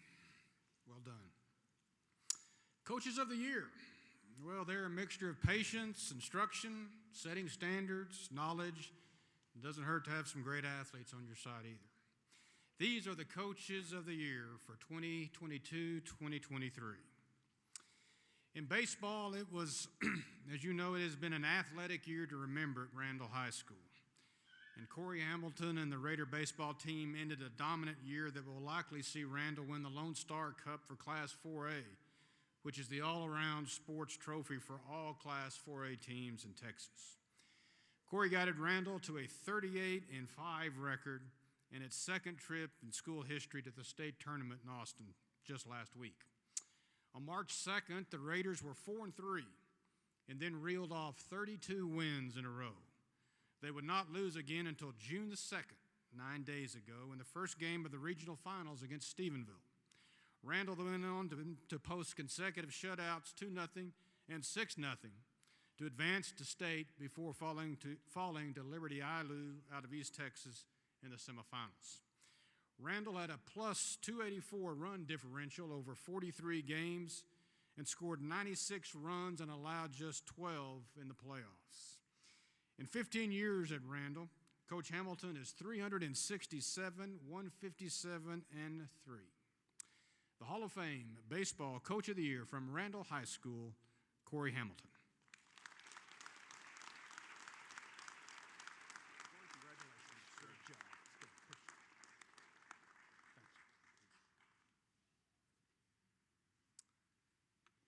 In basketball,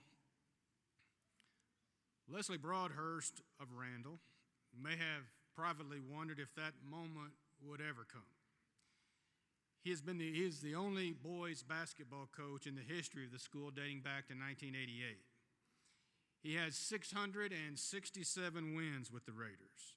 9 times his teams have been to the regional tournament, 5 times to the regional championship game, but no state tournament appearance until early March. None of Leslie's 667 wins was any sweeter than the Region 1 4A final, when the Raiders defeated district rival and school district rival Canyon 58-44 to finally punch his ticket to the state tournament for the first time in 35 years. It was more impressive because Canyon was 31-2, ranked 8th in the state, and had beaten Randall by 9 and 15 points in their district games. But from player to coach, the Raiders were on point from the outset, leading by 18 points at halftime on the way to the win. Randall would fall to eventual state champion Oak Cliff Faith Family Academy, a charter school, in the semifinals, and they would finish 29-10. But that couldn't diminish a breakthrough season, finally, for one of the winningest basketball coaches in Panhandle history. The Hall of Fame Basketball Coach of the Year from Randall High School, Leslie Broadhurst. Way to go, my friend. Great job. Thank you. Good job.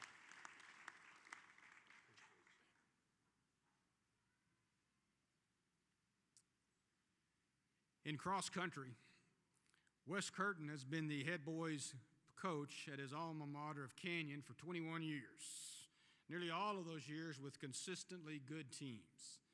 The 22 season was consistently great. Canyon rolled to an undefeated season last fall in capturing the Class 4A state championship. As a team, the Eagles simply were not challenged, and that includes the state meet in November in Round Rock. Canyon won with 40 points, easily beating out LaFeria by 67 points.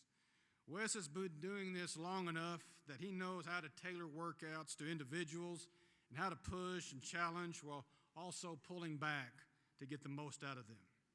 At state, Canyon finished with 4 runners in the top 15, led by Alex Nemick's 4th place and Lathan Luter's 7th place. At the regional meet, Canyon won with 24 points, almost a perfect score and basically unheard of at that level. The Hall of Fame Cross Country Coach of the Year from Canyon High School, Wes Curtin. Wes, great job.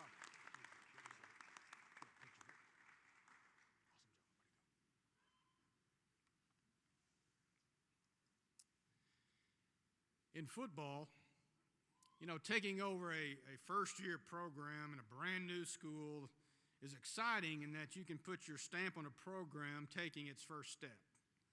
Everything's fresh. It also means you're likely signing up for an 0-10 or, if you're lucky, 2-8 season. Look no further than Randall High School, which went 0-10 in its first football season in 1988. Well, Adam Cummings left Sundown after 4 years to take over at brand new West Plains High School. He had the background going 35-15 with the Roughnecks, had been defensive coordinator at Canyon from 2005 to 2013. But there were only 10 seniors on this new roster, and most players had never played a down of varsity football. Not surprisingly, the Wolves started 0-3, but there were signs of steps being taken. In late September, they got the school's first win, 28-26 over Palo Duro. And that set West Plains on a roll in Class 4A Division II. With a freshman at quarterback in Reed Macon and other underclassmen like Jordy Hernandez, King Talent, and Dawson Hall, the Wolves ended the regular season by winning 6 of their last 7 games to get into the postseason.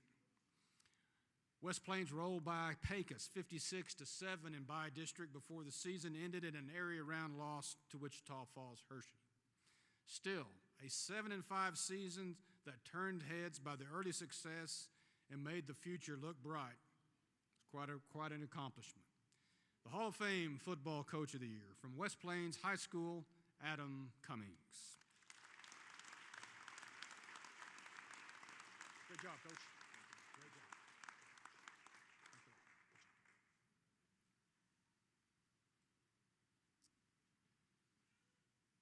In golf, there's definitely something going on at Randall, which has taken a real liking to Class 4A after losing a number of students last year to the opening of West Plains. Coach Ben Gilliland and the Randall boys golf team turned the tables on West Texas rival Andrews to capture the 4A state championship last month at the Legends Golf Course in Kingsland. Earlier at the regional tournament at Shadow Hills Course in Lubbock, Randall finished second with a 2-day total of 597, 2 shots behind Andrews, with Wyatt Province leading the way by earning medalist honors with a 2-day 4-under par 140. The Raiders qualified for state. At state, Randall didn't quite lead wire to wire over 36 holes, but it was close. Coach Gilliland's golfers gained the lead on the back nine of the first day, shooting a 300 for a four-stroke lead. They maintained that with a 303 in the second round, holding off Andrews by those 4 strokes. Wyatt Province again led the way with a 72-73 for 7th place individually. Jack Langford finished in the top 10 with 75 both days, while Owen Reynolds shot 152, Jacob Montano a 158, and Evan Reynolds 160. Together, they all brought the state championship trophy home. The coach of that group and the Hall of Fame Golf Coach of the Year from Randall High School, Ben Gilliland. Ben, congratulations. Great year. Good job.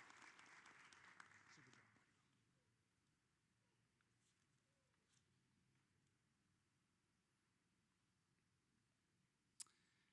In soccer, a lot can happen for a first-year program and a first-year school.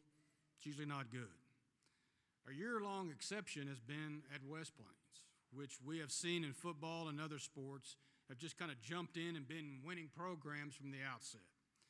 That was really true for Amberly Gerald and the Lady Wolves girls soccer program. A new program with new players coming in from different systems. She got the necessary buy-in and trust, and the finished product was pretty eye-opening. 24, 2, and 1 in that first season, including an undefeated 11-0-1 in district play. 3 seniors, Callie Besant, Sydney Lanigan, and Jesse Barfoot, provided key experience. Junior Melanie Lujan led the area with 36 goals, and Naylene Martinez was the district defensive MVP. Indeed, it was defense that paved the way. West Plains allowed only 7 goals in 27 matches. The Lady Wolves advanced to the 4A regional quarterfinals before falling to Wichita Falls 1-0, the first goal allowed in 8 matches. A strong first year and a springboard for many more. Amberly could not be here this afternoon, so accepting is her coaching colleague for the Hall of Fame Coach of the Year from West Plains High School, Amberly Gerald, accepting Adam Cummings. Thank you, Coach, for doing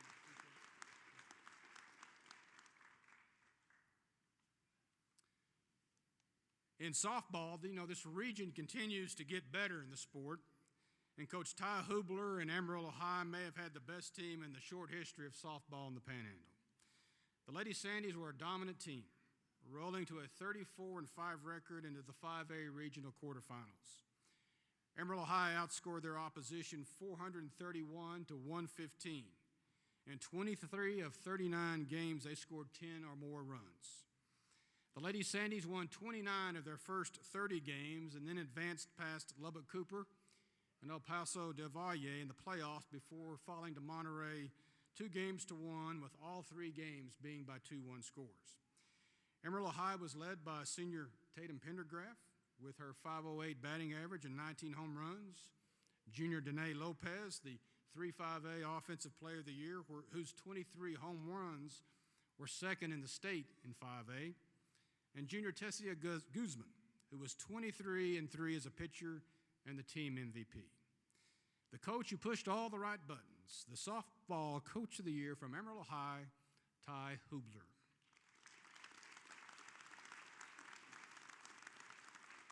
Great job,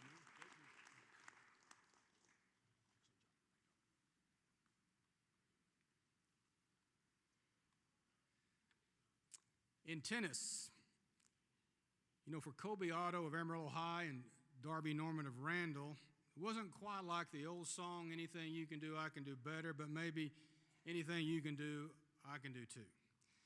Hours apart, these two coaches, separated by just 2 to 3 miles along Bell Street, won state tennis titles in October, 510 miles away in College Station. Amarillo High put an exclamation point on 3 years of dominating play in team tennis, topping Frisco Centennial 10-7 for the school's first ever 5A state team tennis title and second ever in the Amarillo ISD. Over the last 3 seasons, Kobe's teams were 94-6 in team tennis play. The Sandies won 63 of 73 matches in the playoffs, but Centennial was a pretty tough foe in the finals. Behind dominant girls play, Amarillo High opened up an 8-2 lead, but Centennial rallied to cut the deficit to 9-7. The key for the Sandies were tiebreakers as Amarillo High won all three of them, including the deciding one, Taylor Vihill's 6-2, 2-6, 10-7 win that clinched the state crown. Amarillo High finished with a 29-1 record. It was the fourth state appearance for Kobe and Amarillo High, including an appearance in the 2017 finals. For the second year in a row, the Hall of Fame Tennis Co-Coach of the Year, this time he shares it, from Amarillo High, Kobe Otto.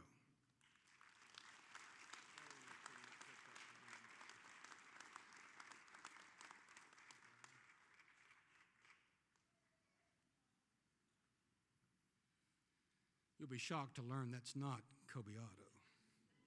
It's Eleanor Archer who was responsible for that state championship.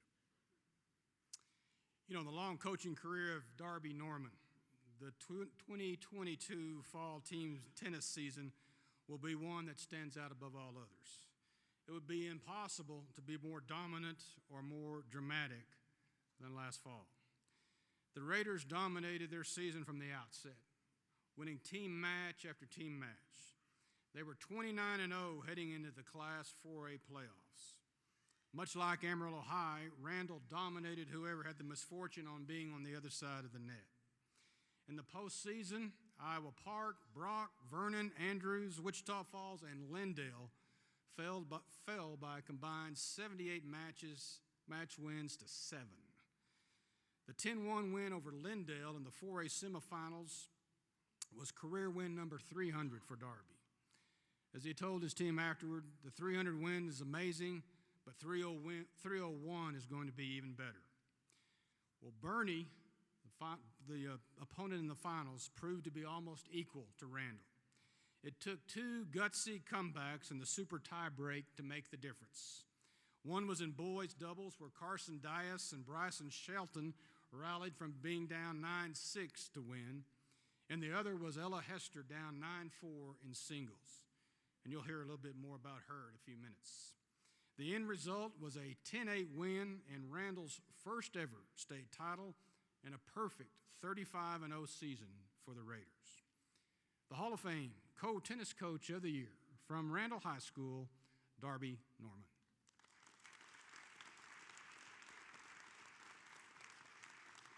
Great job, Darby. Great job, man.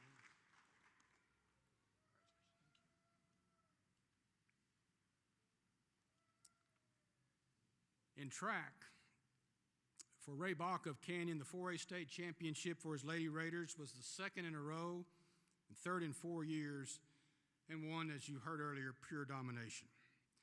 When a state title is usually won with 40 or 50 points, Canyon rolled up 80, which is almost as much as the 48 and 46 points of runner-up Paris and third-place Royals put together. They did it with balance and points in many events, the hallmark of strong coaching. The Lady Raiders scored heavily in the middle distance and distance events, with Hannah Stewart, Abby Renfrey combining to win 3 gold medals, but also the 300 hurdles, pole vault, and discus, and capped the dominant performance with a runaway victory in the 1600 relay. 2 weeks before, Canyon won the 4A regional meet in Lubbock with 135 points, 58 more than runner-up Randall. Canyon athletes, they always seem to perform at their peak in big meets, a testament to their competitiveness, but also the way Ray motivates and prepares athletes to be their best in the biggest moments. Accepting as assistant coach Matt Spears, for the 4th time, the Hall of Fame Track Coach of the Year from Canyon High School, Ray Baca.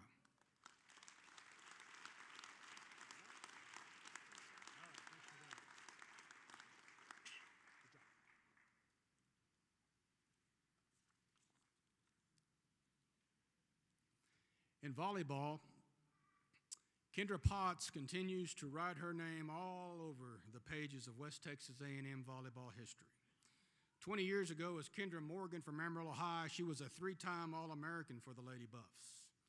Since returning to her alma mater in 2019 as head coach, Kendra has proven to be just as successful as a coach as she was as a player.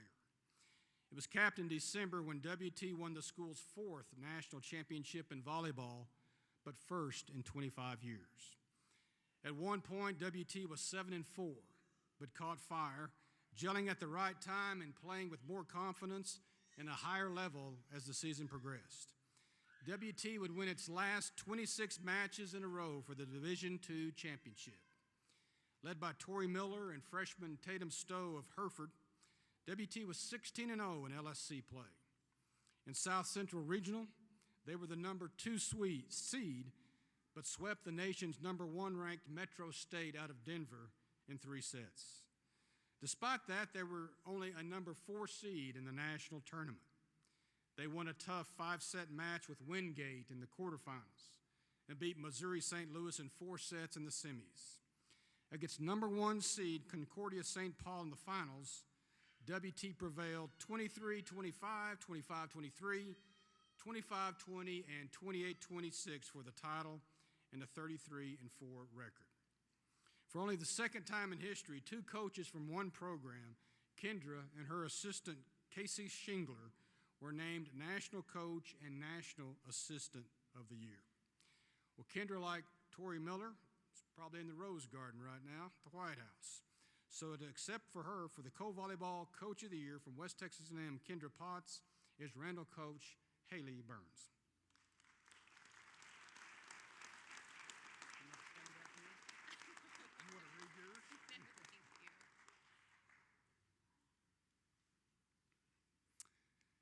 Yes, Randall dropped from 5A to 4A when Canyon ISD opened West Plains High School. But the Lady Raider volleyball program graduated 10 seniors.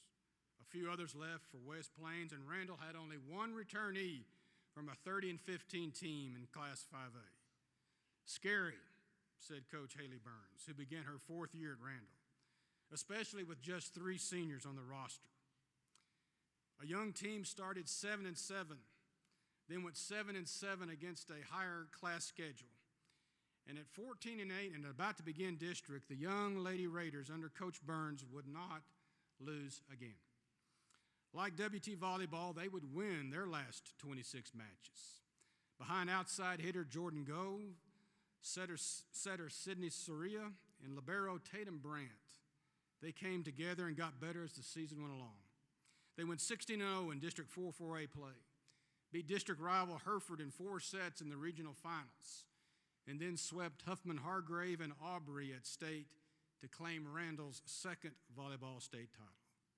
For Coach Burns, she is now 128-32 in her 4 years at Randall. The Hall of Fame Co-Volleyball Coach of the Year, I know she probably feels like she's on a spring, from Randall High School, Haley Burns. Haley?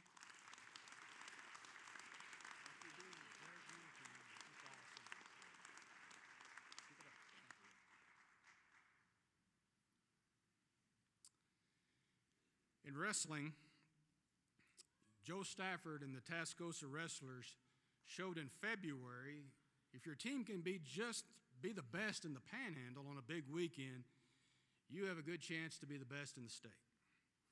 At the state meet in Cyprus, Joe and his Rebels took home the Class 5A state championship with 112 points. They needed just about every point possible, with Lucas Lovejoy runner-up with 109. And right behind them were 2 annual Panhandle Powers, Randall with 106.5 and Dumas with 106. You know, depth is needed to win a state title. Andres Suarez won Tascosa's only individual title at 165 pounds, but Noah Santiago at 144 and Landon Lamberth at 157 were state runner-ups. Thomas Pacheco at 132 pounds and Ethan Sims at 113 picked up crucial third-place points. You know, Joe is checking off or has checked off every box in the wrestling program at Tascosa. He was a 1985 state champion while wrestling with the Rebels, went on to be an All-American wrestler at the University of Oklahoma. In 2014, he coached the Tascosa girls to a state title. Now, 8 years later, he adds one with the Tascosa boys. The Hall of Fame Wrestling Coach of the Year from Tascosa High School, Joe Stafford.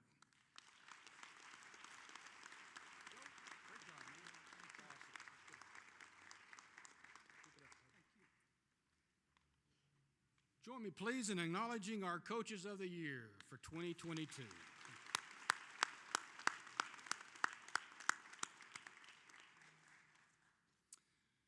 Well, Special Achievement Awards were started a number of years ago to recognize athletes or teams who often did not fit in these 11 sports or whose achievement within them merited special recognition. Thus the name. To present them are former TV reporter, Justice of the Peace, and longtime local sports broadcaster and Hall of Fame committee member, Phil Woodall. Phil?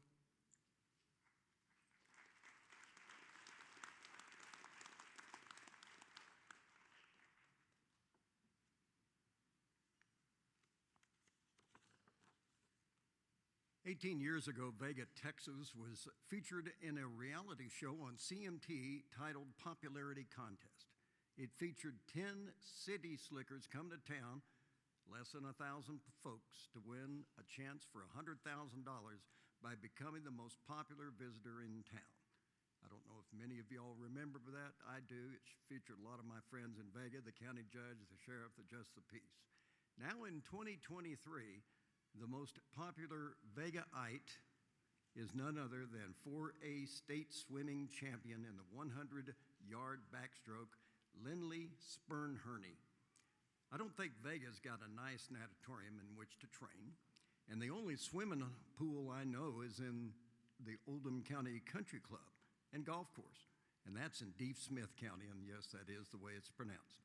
The only large amount of water I ever saw in Oldham County, the cattle troughs and the low-lying playa lakes where the cattle drink. Well, this young lady, she's got to come to Amarillo to train at the Amarillo Town Club. Swimming, as you well know, is God-given talent. It's a sport where long hours of training are vital to success. Just ask Mark Spitz, Michael Phelps, and Katie Ledecky. This junior Lady Longhorn won a gold medal in the UIL's first ever 4A state championships, even though Vega competes as a 2A school in its other athletic activities. Lindley entered the finals in the 100 backstroke as the 3 seed after the prelims and won the gold with a personal best time of 58.80 seconds, more than a second faster than the runner-up.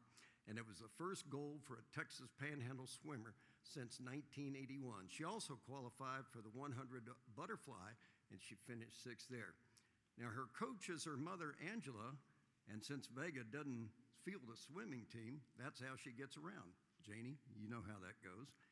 The only negative I ever found about Lindley is, believe it or not, I read somewhere she likes mayonnaise on hot dogs. Ladies and gentlemen, from Vega High School, 4A state champion, Lindley Spernherney. Spinherney.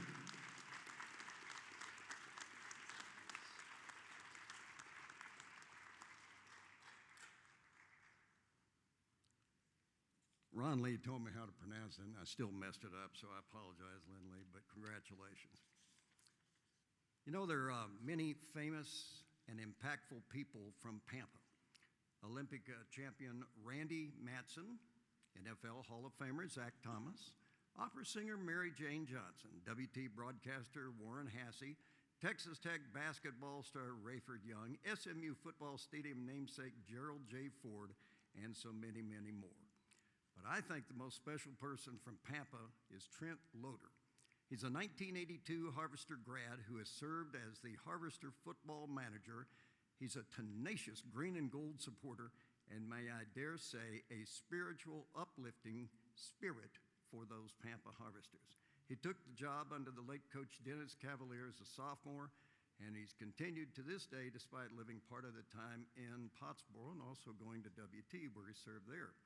I was reading a 2014 Texas Monthly article about Trent. It said he would drink 7 Diet Mountain Dews to start the day. But Hart Pisani's Amarillo Globe News column last year said he drank only Coke and from bottles only. We're going to find out what's the truth. And it said that Trent's passions are football, his faith, and weather. According to his sister Shannon, he has to get the weather report before he heads out the door. He has so many Pampa Star Harvester shirts, caps, and other memorabilia that would probably fill up his football house in Pampa. Now, this man who has Down syndrome does not let that deter him from his duties as Pampa's biggest worker for the team and their biggest supporter. I've always had a wonderful affection and admiration for Down syndrome people and also for their families and care workers.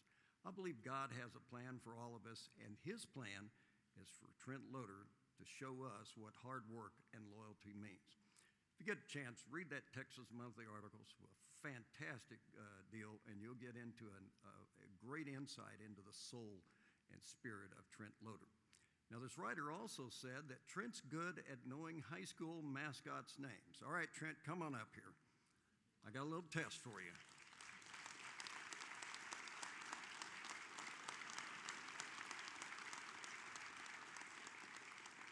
All right, here's the test for the nicknames. All right, get up here. My alma mater is Pascal in Fort Worth. What's their nickname? The Pascal Panthers. All right, my favorite one in the entire state of Texas is Itasca High School. You got it, Wampus Cats. That's my favorite. All right, here's a tough one for you. What's the mascot of Pampa? Yeah! Ladies and gentlemen, we are so honored to present Trent Loader with his Special Achievement Award.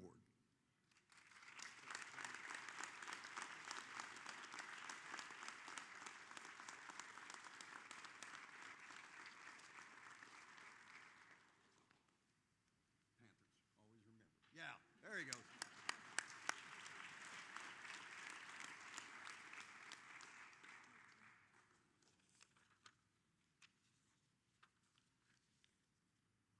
You'll be working there next year, won't you? Oh, yeah, they're never going to fire you, that's for sure. So. All right, to say that basketball is the lifeblood of Nazareth, Texas, and Nazareth High School would be one of the greatest understatements ever made. The success of the Nazareth Swiftettes as the best 1A girls basketball team ever is easily said and understood. Naz grad Eric Schilling led the Swiftettes to the 1A state championship this year, his 7th as head coach and 25th ever for the Swiftettes. Record 31-9, bringing Schilling's overall coaching record to 363-77.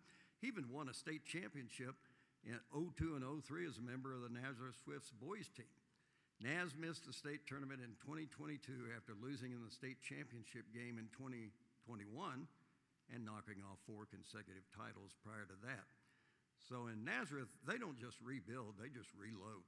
They finished the season 17 straight wins, allowing just one opponent of those 17 to score over 42 points in the state semifinals, 59-48 over Natchez. State championship match against Huckabee, the Swiftettes were held scoreless in the first quarter. That's a goose egg, and they were down 14-8 at the halftime. But they had a big third quarter, outscoring Huckabee 13-3, leading 22-17 in the final quarter. I'm thinking first team to 30 gets to win. Naz won the final quarter 8-3. Brooklyn Dyer scoring 7 of the 8 points. Defense is what marked the Swiftettes season as they held Huckabee to 19.4 shooting, 2 of 14 in the fourth quarter. And to honor Coach Schilling and the great Nazareth teams, this Texas Panhandle Sports Hall of Fame presents him a Special Achievement Award.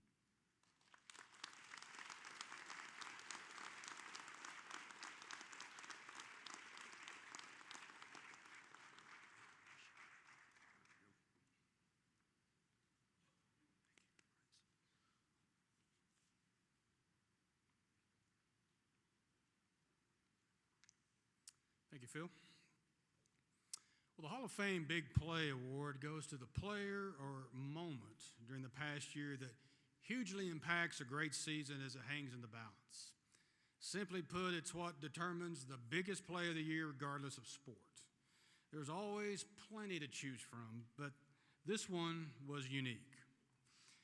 It's late October, and the 4A state team tennis title match in College Station between Randall and Bernie. It's almost to the climactic end. Just 2 matches remain, both girls singles. Randall, 34-0 on the year, had a slim lead, leading 9 matches to Bernie's 8. Ella Hester, Randall's #1 singles player, had split the first 2 sets of her match. She was uncharacteristically struggling. It just wasn't her day. The third set, if the two sets are tied, the third set is a super tie break, meaning the first player to 10 points wins if it's at least by 2 points. Well, it started terribly for Ella. The two opponents changed sides after the first 12 points, and it looked grim. Ella trailed 8-4. It seemed all but over. Coach Darby Norman had a chance to talk with her. It wasn't just coach speak coming out of his mouth. He said he had a piece about him that Ella could rally, implored her to stay focused, that Randall was going to win state because she was going to still win this match. And Ella looked her coach right in the eye and said, no, I'm not. She was mad. She was disgusted with herself, and she didn't really want to hear it. Then after the changeover, she hit a great cross-court shot that was just inches out. So it's 9-4. 1 point away from defeat, 1 point away from likely losing a state title. Ella looked at Coach Norman with that "see, I told you so" look. And Darby yelled at her to just keep the ball in the middle of the court and just let her talent take over. Well, it's 9-5. It's 9-6. It's 9-7. Ella's attitude changed, and the Bernie opponent started to feel the pressure. Momentum was on her side, and not much could be done. She tied the tiebreaker at 9-9. So Ella had overcome 5 consecutive match points, where if just one little thing goes wrong, that's it. She went up 10-9, but you got to win by 2. Ella lost the next point after winning 6 points in a row. She then won the next point, and with her ahead at 11-10, this is what happened.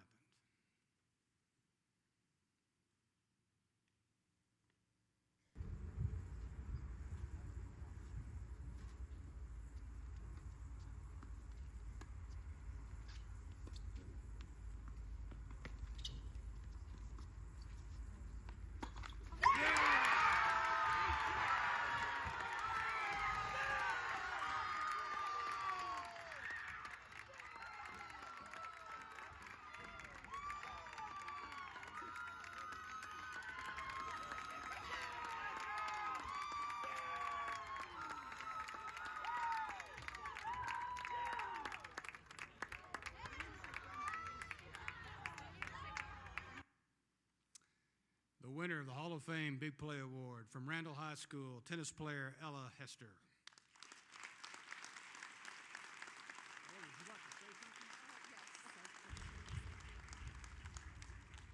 Hi. First, I want to thank Kids Inc. and the Panhandle Sports Hall of Fame for this award and nominating me for it. But it wouldn't have been possible without my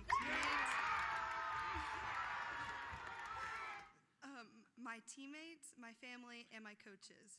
Next year, as I continue my athletic and academic career at Texas A&M Kingsville, I will always remember my roots and how my blood runs with Randall Raider tennis. And I can only thank Coach Norman for that. It's been an honor to accept this award, and thank you.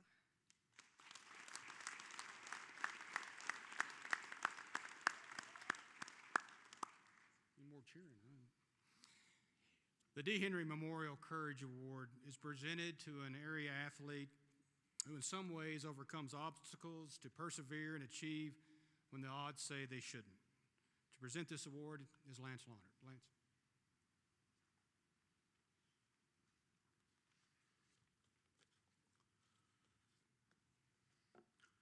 No doubt the achievements of these coaches and athletes up here today on this stage have been amazing and led to some great memories of a lifetime, which I so applaud. But when it comes to like sheer inspiration and a feel-good story of a lifetime, it's hard to imagine the topping the performance of Tascosa High senior Kendra Murray this school year. Think back how you felt going into 9th grade. You know, the excitement, the new challenges, and most important, basically finally getting a chance to get that driving permit so you can have a driver's license to have some freedom.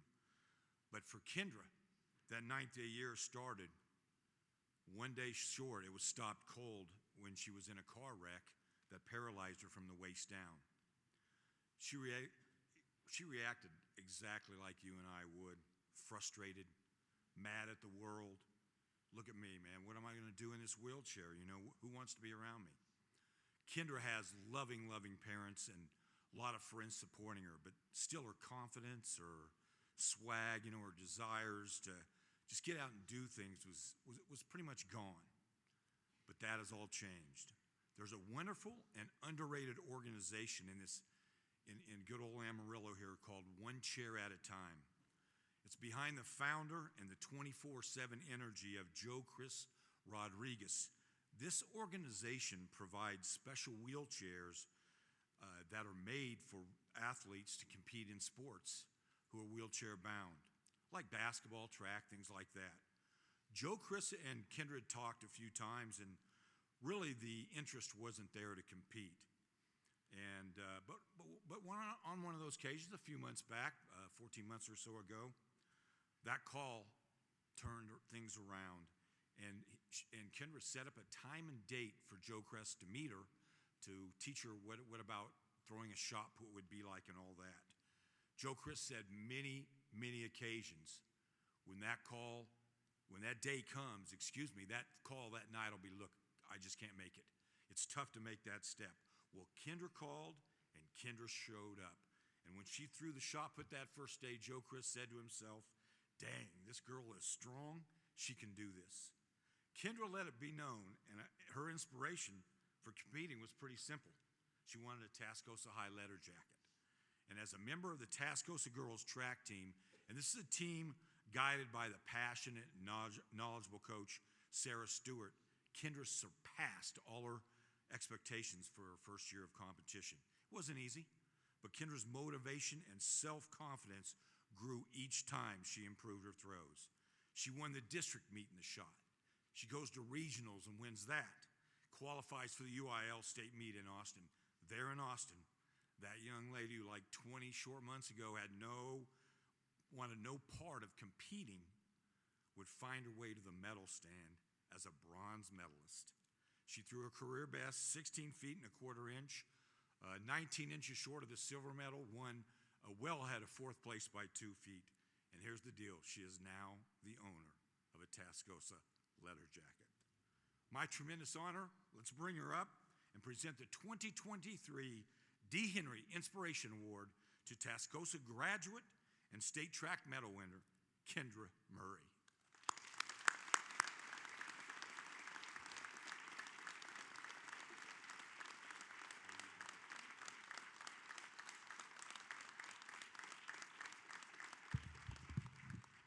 Would you say a few words? I didn't really come prepared to say anything. I never seen myself ever making it this far in life, especially after my accident. I never thought that I could ever do something like this. And so I'm very thankful for how far I've come and everybody that has supported me. And yeah, that's all I have to say. Thank you. Congrats. Thank you. Great job, man. Way to go.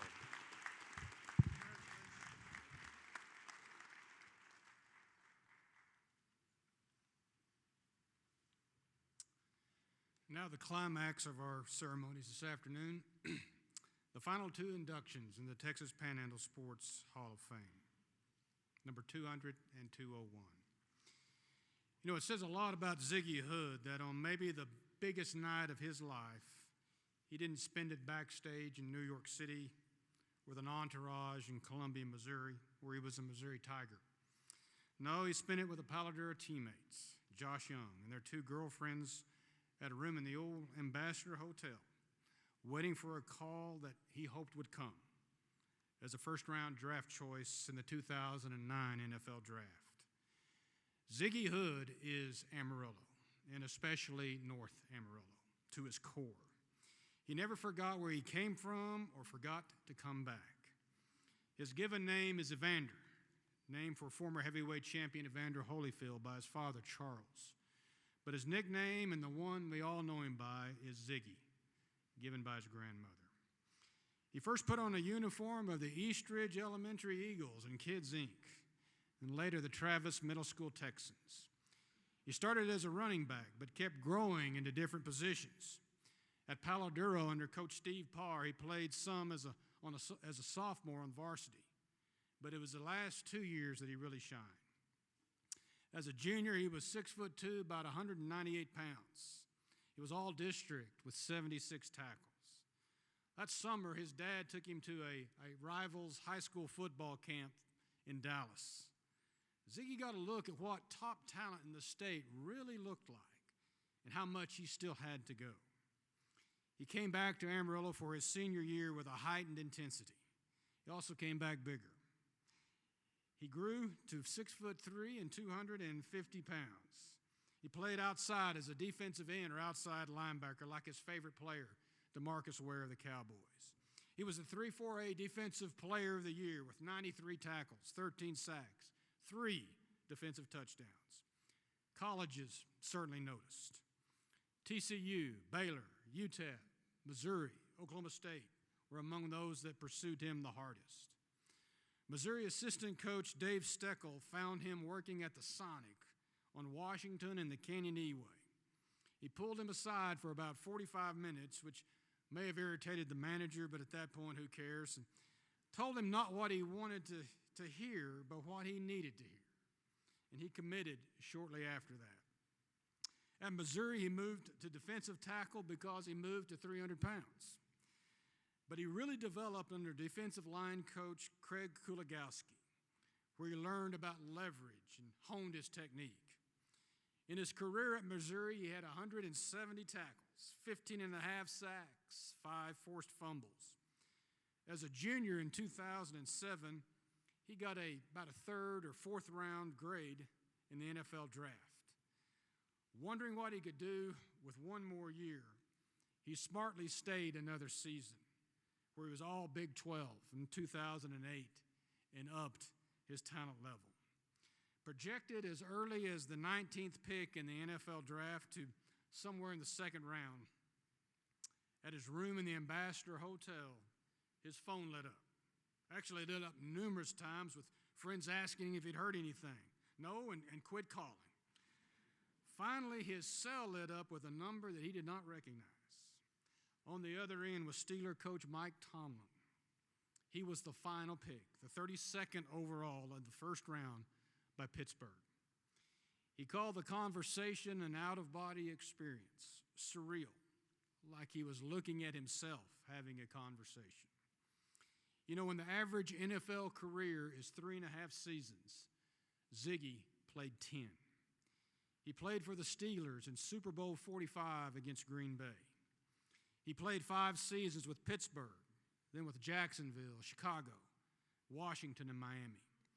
In all, he played in 142 NFL games from 2009 to 2018, where he had 231 tackles, including 14 quarterback sacks. After the NFL, Ziggy found his second career. He first went through an NFL coaching internship and then one in a junior college here in Texas before he connected with Paladuro coach Eric Mims 3 years ago. Rather than give college coaching a shot, he wanted to return to his roots. Amarillo ISD, he said, bent over backward to get him certified as a teacher and a coach.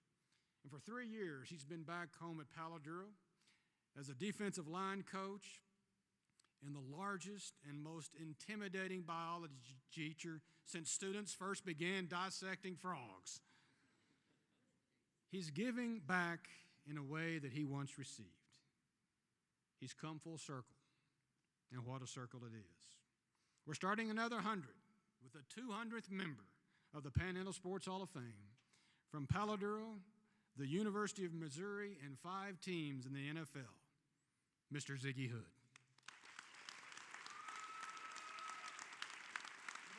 Congratulations, man. Great job. Great job. Thank you.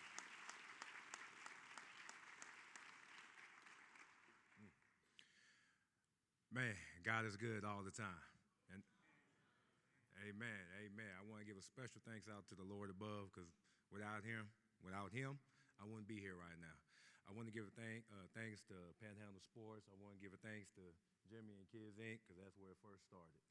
I do a lot of weightlifting. I do a lot of bodybuilding type of training, type of stuff in the morning. The group of guys that sit at this table over here, especially with Chris, you should know Chris by his name, because that's all I'm yelling at right now. But I'll tell a story when we played the San Francisco 49ers. The center at the time, me and him, we battled many, many plays. I got the best of him about 99% of the time.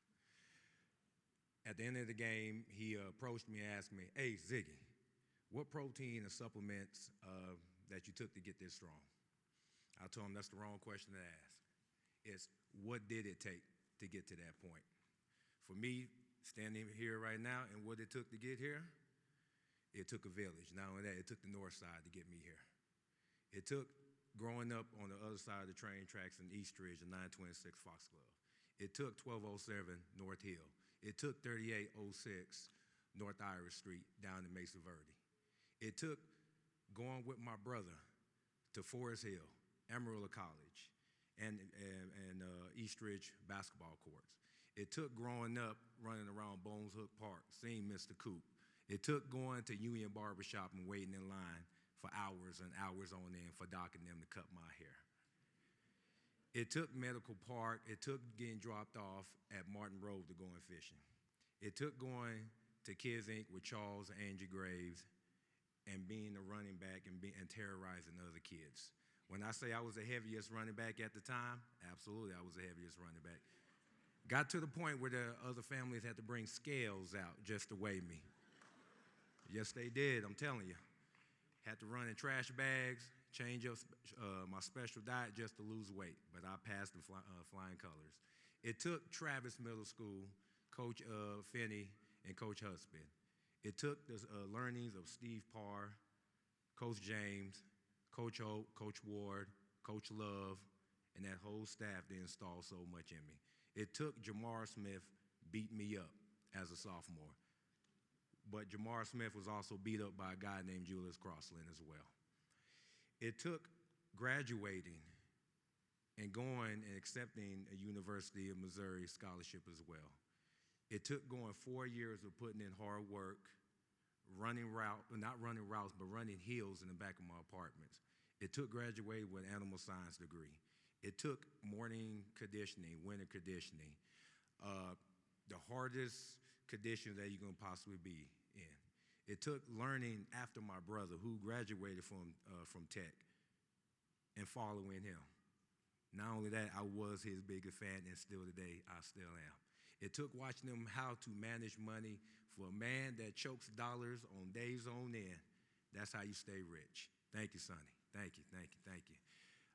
For my sisters, Star and JJ, thank you for being there for me as well. Coming back to PD, Coach Mims gave me an opportunity to coach. He's one of the first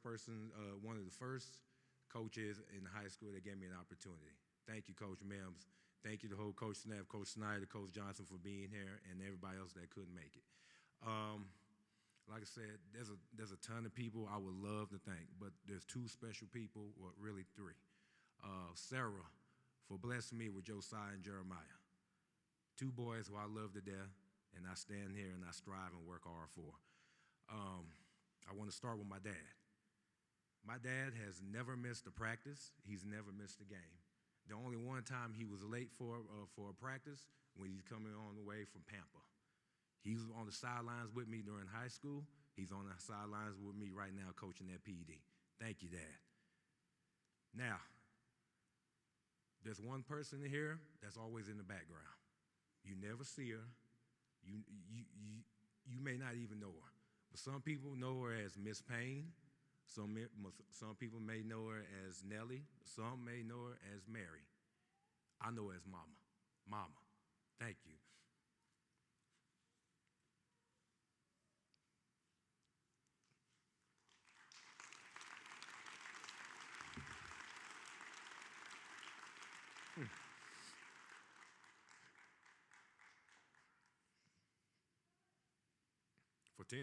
For over 10 years,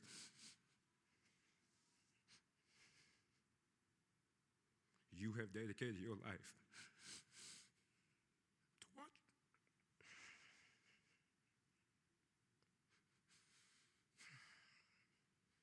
You have dedicated over a decade of your life of being there, watching my boys while I play this game of football.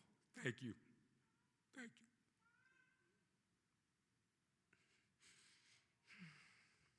Growing up, my mom worked 2 jobs, Walmart, Ameripride. She doesn't do that anymore because it took the North Side to get me to this point. And I want to say a special shout out to Julian Reese. I don't know where he's at. Hey, but next weekend, Webby, Big Tuck, Charlie Boy, they will be here. Well, for everybody that came out in support, thank you very much. Thank you. Thank you.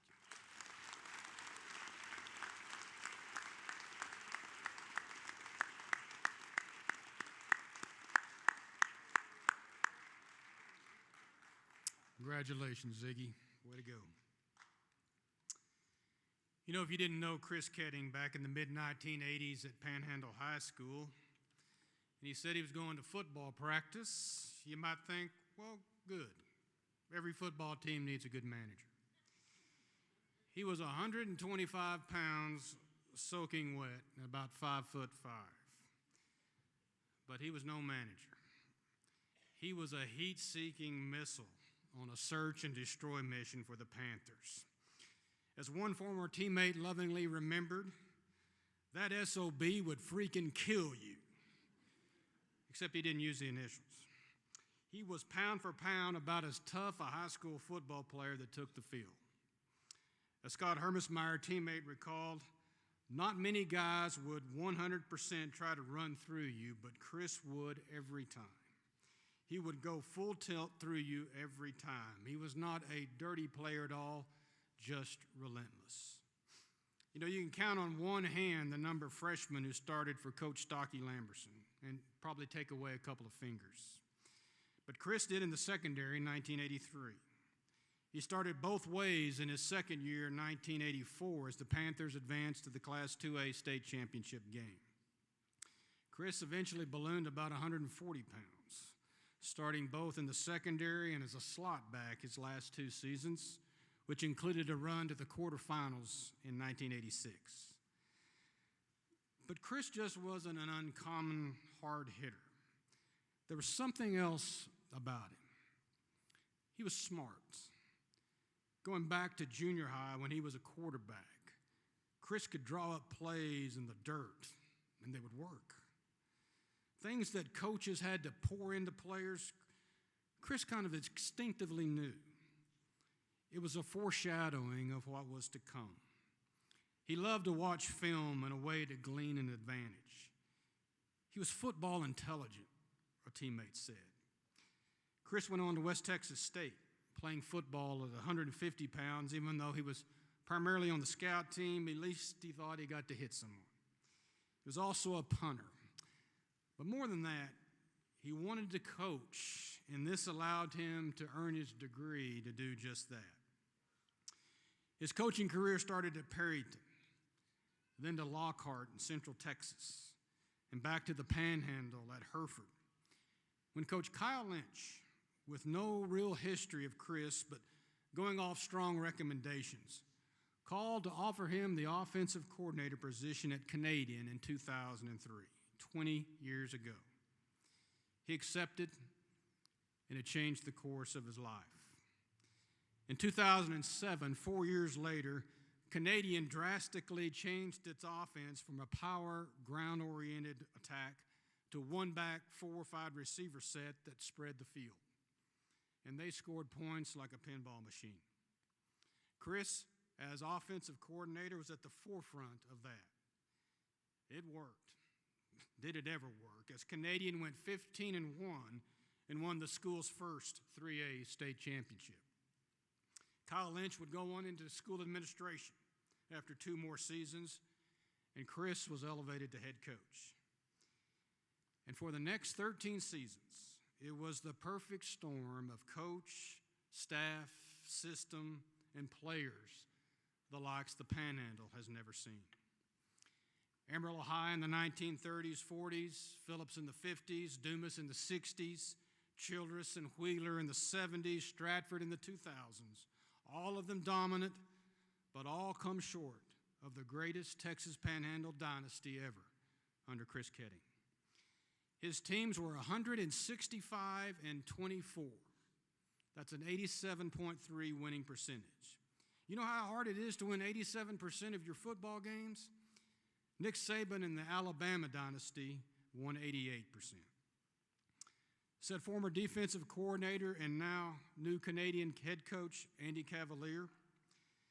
Coach Ketting showed us how to handle success and continue to do the things it takes to be successful.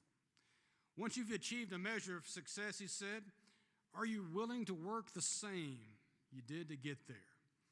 That's what separates great teams from good ones and great head coaches like Coach Ketting from good ones. In those 13 seasons, the Wildcats won 3 more state titles in 2014, 15, and 20. Chris tied Blair Cherry of Amarillo High in the 1930s as the only Texas Panhandle coach with 3 state titles. His 2015 team that finished 16-0 and defeated Refugio 62-20 in the state title game was called by Texas Football Magazine and the Harris Ratings as the greatest 2A team in Texas history. In there was a Texas Panhandle record-tying 31-game winning streak. Since 2014, Canadians' record 121-15. In that span, he and Rosemary's 2 twin sons, Bill and Jack, played for their dad with that same passion he did 30 years earlier. Chris set a Texas Panhandle record for a coach with 49 playoff wins, going 49-10 in his tenure. His play calling made it look like Canadian was playing chess while others were playing checkers, and his success was marked by a humbleness and a deflection to others. You know, with just a play or 2 here or there, Canadian, with 5 other trips to the semifinals and 1 to the state finals, could have won at least 3 more state championships. Few knew it at the time, but the 21-20 semifinal loss to eventual state champion Gunner in December would be his last game. You know, if life is a fictional novel, Canadian would have won and his players would have carried Chris on their shoulders the next week after winning state. But as we know, life is not. No one wanted or expected him to retire. But a silent disease, indiscriminate and hood attacks had become too much, and he announced his retirement in April at just 54 years old. Said one coach, Coach Ketting is what Texas high school football is all about. Competing against his team was the epitome of competition. He is the best, and we will miss him. God bless that man. That was from Gunner coach Jake Frizzell, whose teams played Canadians 7 times in the semifinals. Despite his short stature, and even though he avoided the spotlight, no one in the last 13 seasons has stood taller in triumph.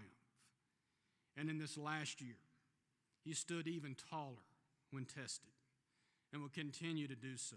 An example of what he taught his players year after year about not just handling success, but handling adversity and disappointment. For with Chris Ketting, if life is a game, he's played it. If life is a challenge, he's met it. If life is an opportunity, he's seized it. And if life is a relationship, he's embraced it. He is a coach, and most importantly, a man in full. From Panhandle and Canadian, not just one of the top football coaches in the history of the Texas Panhandle, but in the history of the state of Texas. The 201st member of the Texas Panhandle Sports Hall of Fame, Mr. Chris Ketting.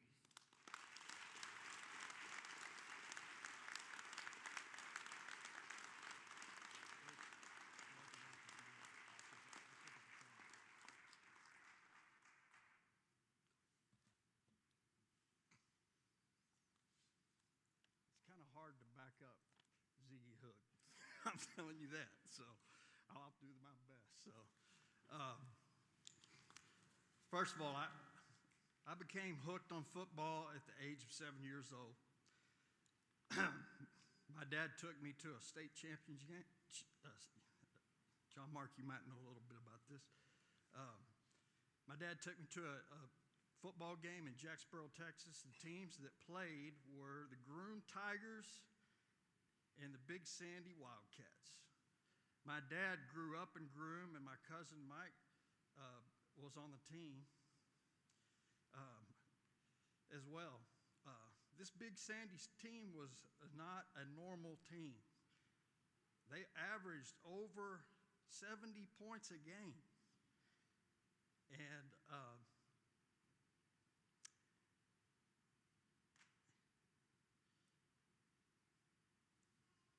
they rarely gave up a point also. This team had some names that you might have heard of. David Overstreet, who played at OU and ended up being drafted by the Miami Dolphins. Another player, or another name you might have recognized that played in this game for Big Sandy was Lovie Smith. Lovie Smith was the head coach, ended up being the head coach of the Chicago Bears, and was later named the coach of the year in the NFL in 2005. I was sitting up there with my dad, and I was looking at their team and the Groom Tigers, and I thought, we're in trouble. So, but as I sat up in the stands with my dad, I felt that we might be in trouble. As the game went on, I was astonished how hard the Groom Tigers fought against a very, very talented team. And I was always inspired by that, and I still remember that game like it was yesterday. The reason that I became a coach was because of the coaches that coached me. I always thought they seemed to be having such a great time with each other, and they really enjoyed coaching and working with kids.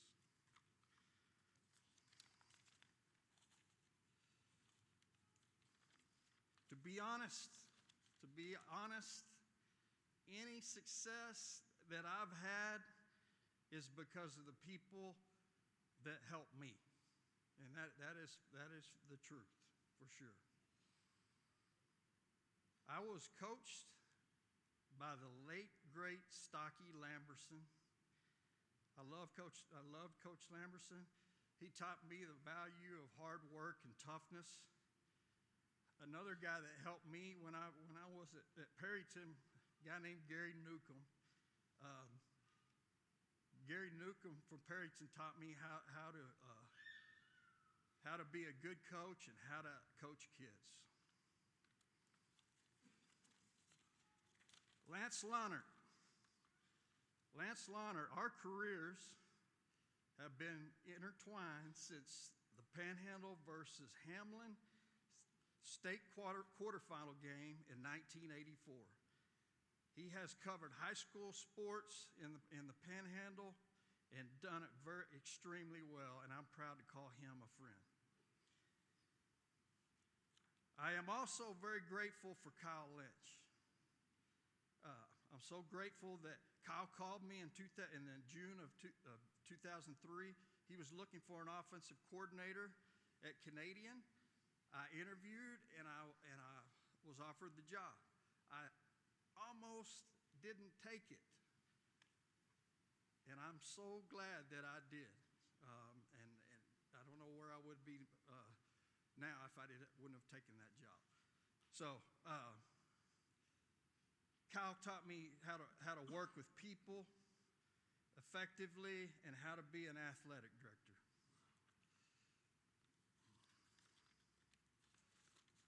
I'm thankful for Hayden Murkett, one of the smartest football minds in the state of Texas.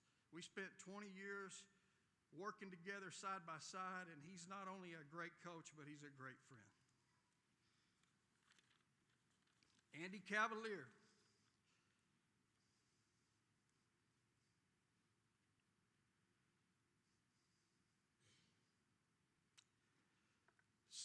I'm so glad that Andy made the decision to move to Canadian in 2014. He was very instrumental in our program's success the past 10 years. He brought things to our program that made us better. I have no doubt that Andy will take our program to another level as he takes over as head coach. I have enjoyed every minute of coaching with Coach Cavalier.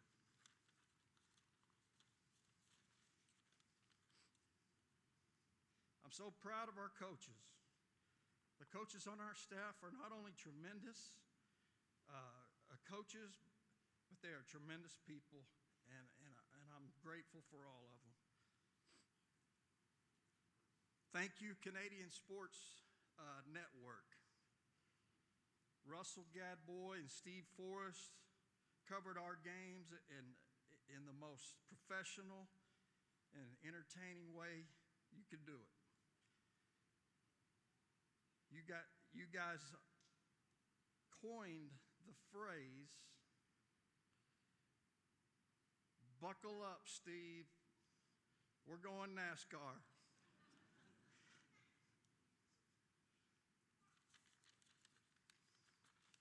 I also want to thank Lori Ezel Brown and Kel Steed for their excellent coverage of all things Canadian ISD sports, and they are the best at what they do. I have been a part of five state championships, and our coaches always preach to our kids, do not let that be the highlight of your life. There's so much more that is important, like being a great dad, great husband, a hard worker, or just a good person.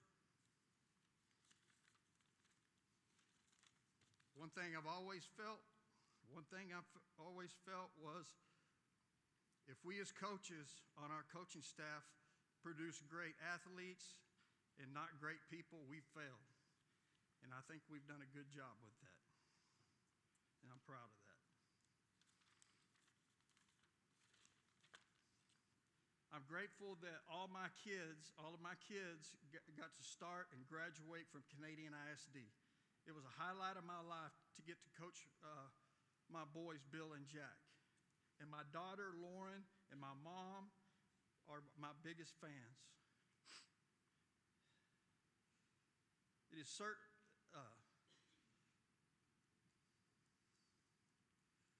Finally, I'm grateful to my wife, Rosemary. She has been my biggest supporter since my high school playing days until now.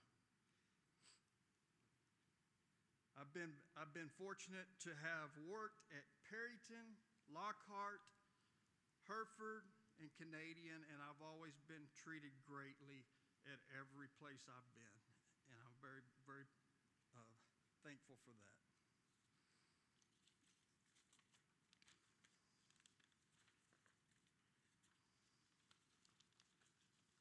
I've been blessed.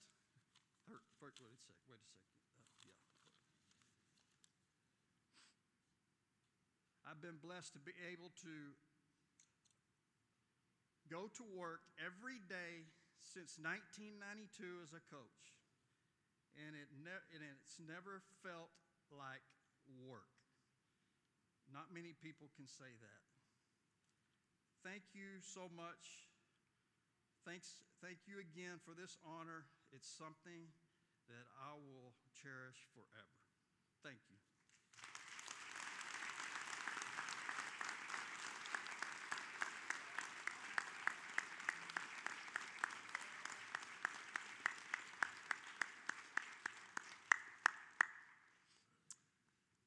Well, I know you've been applauding for more than 2 hours, but I hope you have one more left in you to acknowledge the years and the careers of the honorees on stage. Thank you.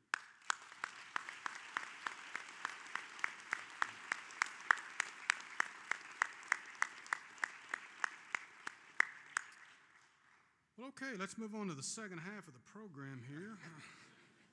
Half of you are grabbing your programs. Oh, wait a minute. Now, before we close, a couple of thank yous. First of all, these ceremonies wouldn't be close to what they are today if not for the work of Stacy Knight, Kiva Bell, Ashley Hillenbrand of Kids Inc. You know, we'd probably be in a parking lot somewhere throwing out awards out of the back of a truck. But they have done an incredible amount of work and heavy lifting, things you see, more importantly, things you don't see. And they have a J job too, so salute to them. Thank you to Joe Luscombe and his crew at New Day Productions. Like the Wizard of Oz, they're back behind the curtain pulling all the levers and making our video presentations possible. Thank you to the Hall of Fame sponsors, which you can see in your program.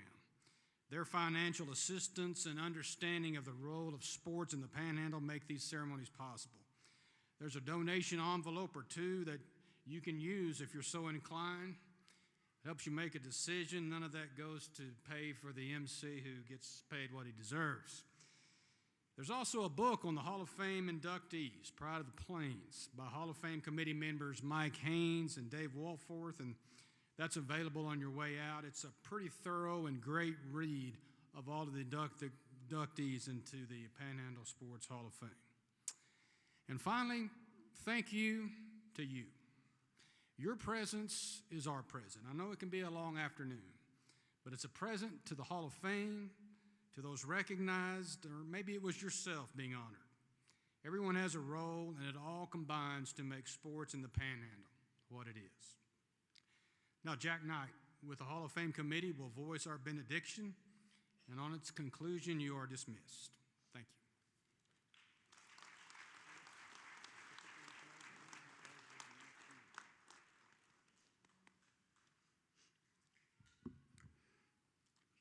Okay, let's close in prayer. Well, we thank you, Lord, for your presence with us here today, and we thank you for the time that we've had here this afternoon to recognize the outstanding accomplishments of these players, these coaches, sports leaders, mentors.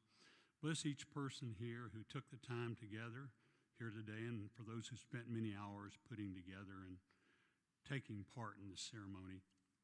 We ask for your guidance and protection as we leave here today and go to our homes. We ask for your continued protection for our military troops here at home and abroad, and also local and our national leaders, and also those affected by the most recent flooding. Lord, we just ask you to be with them. Now may the Lord bless you and keep you. The Lord make his face to shine upon you and be gracious to you, and the Lord lift up his countenance upon you and give you peace. Amen. Y'all may leave.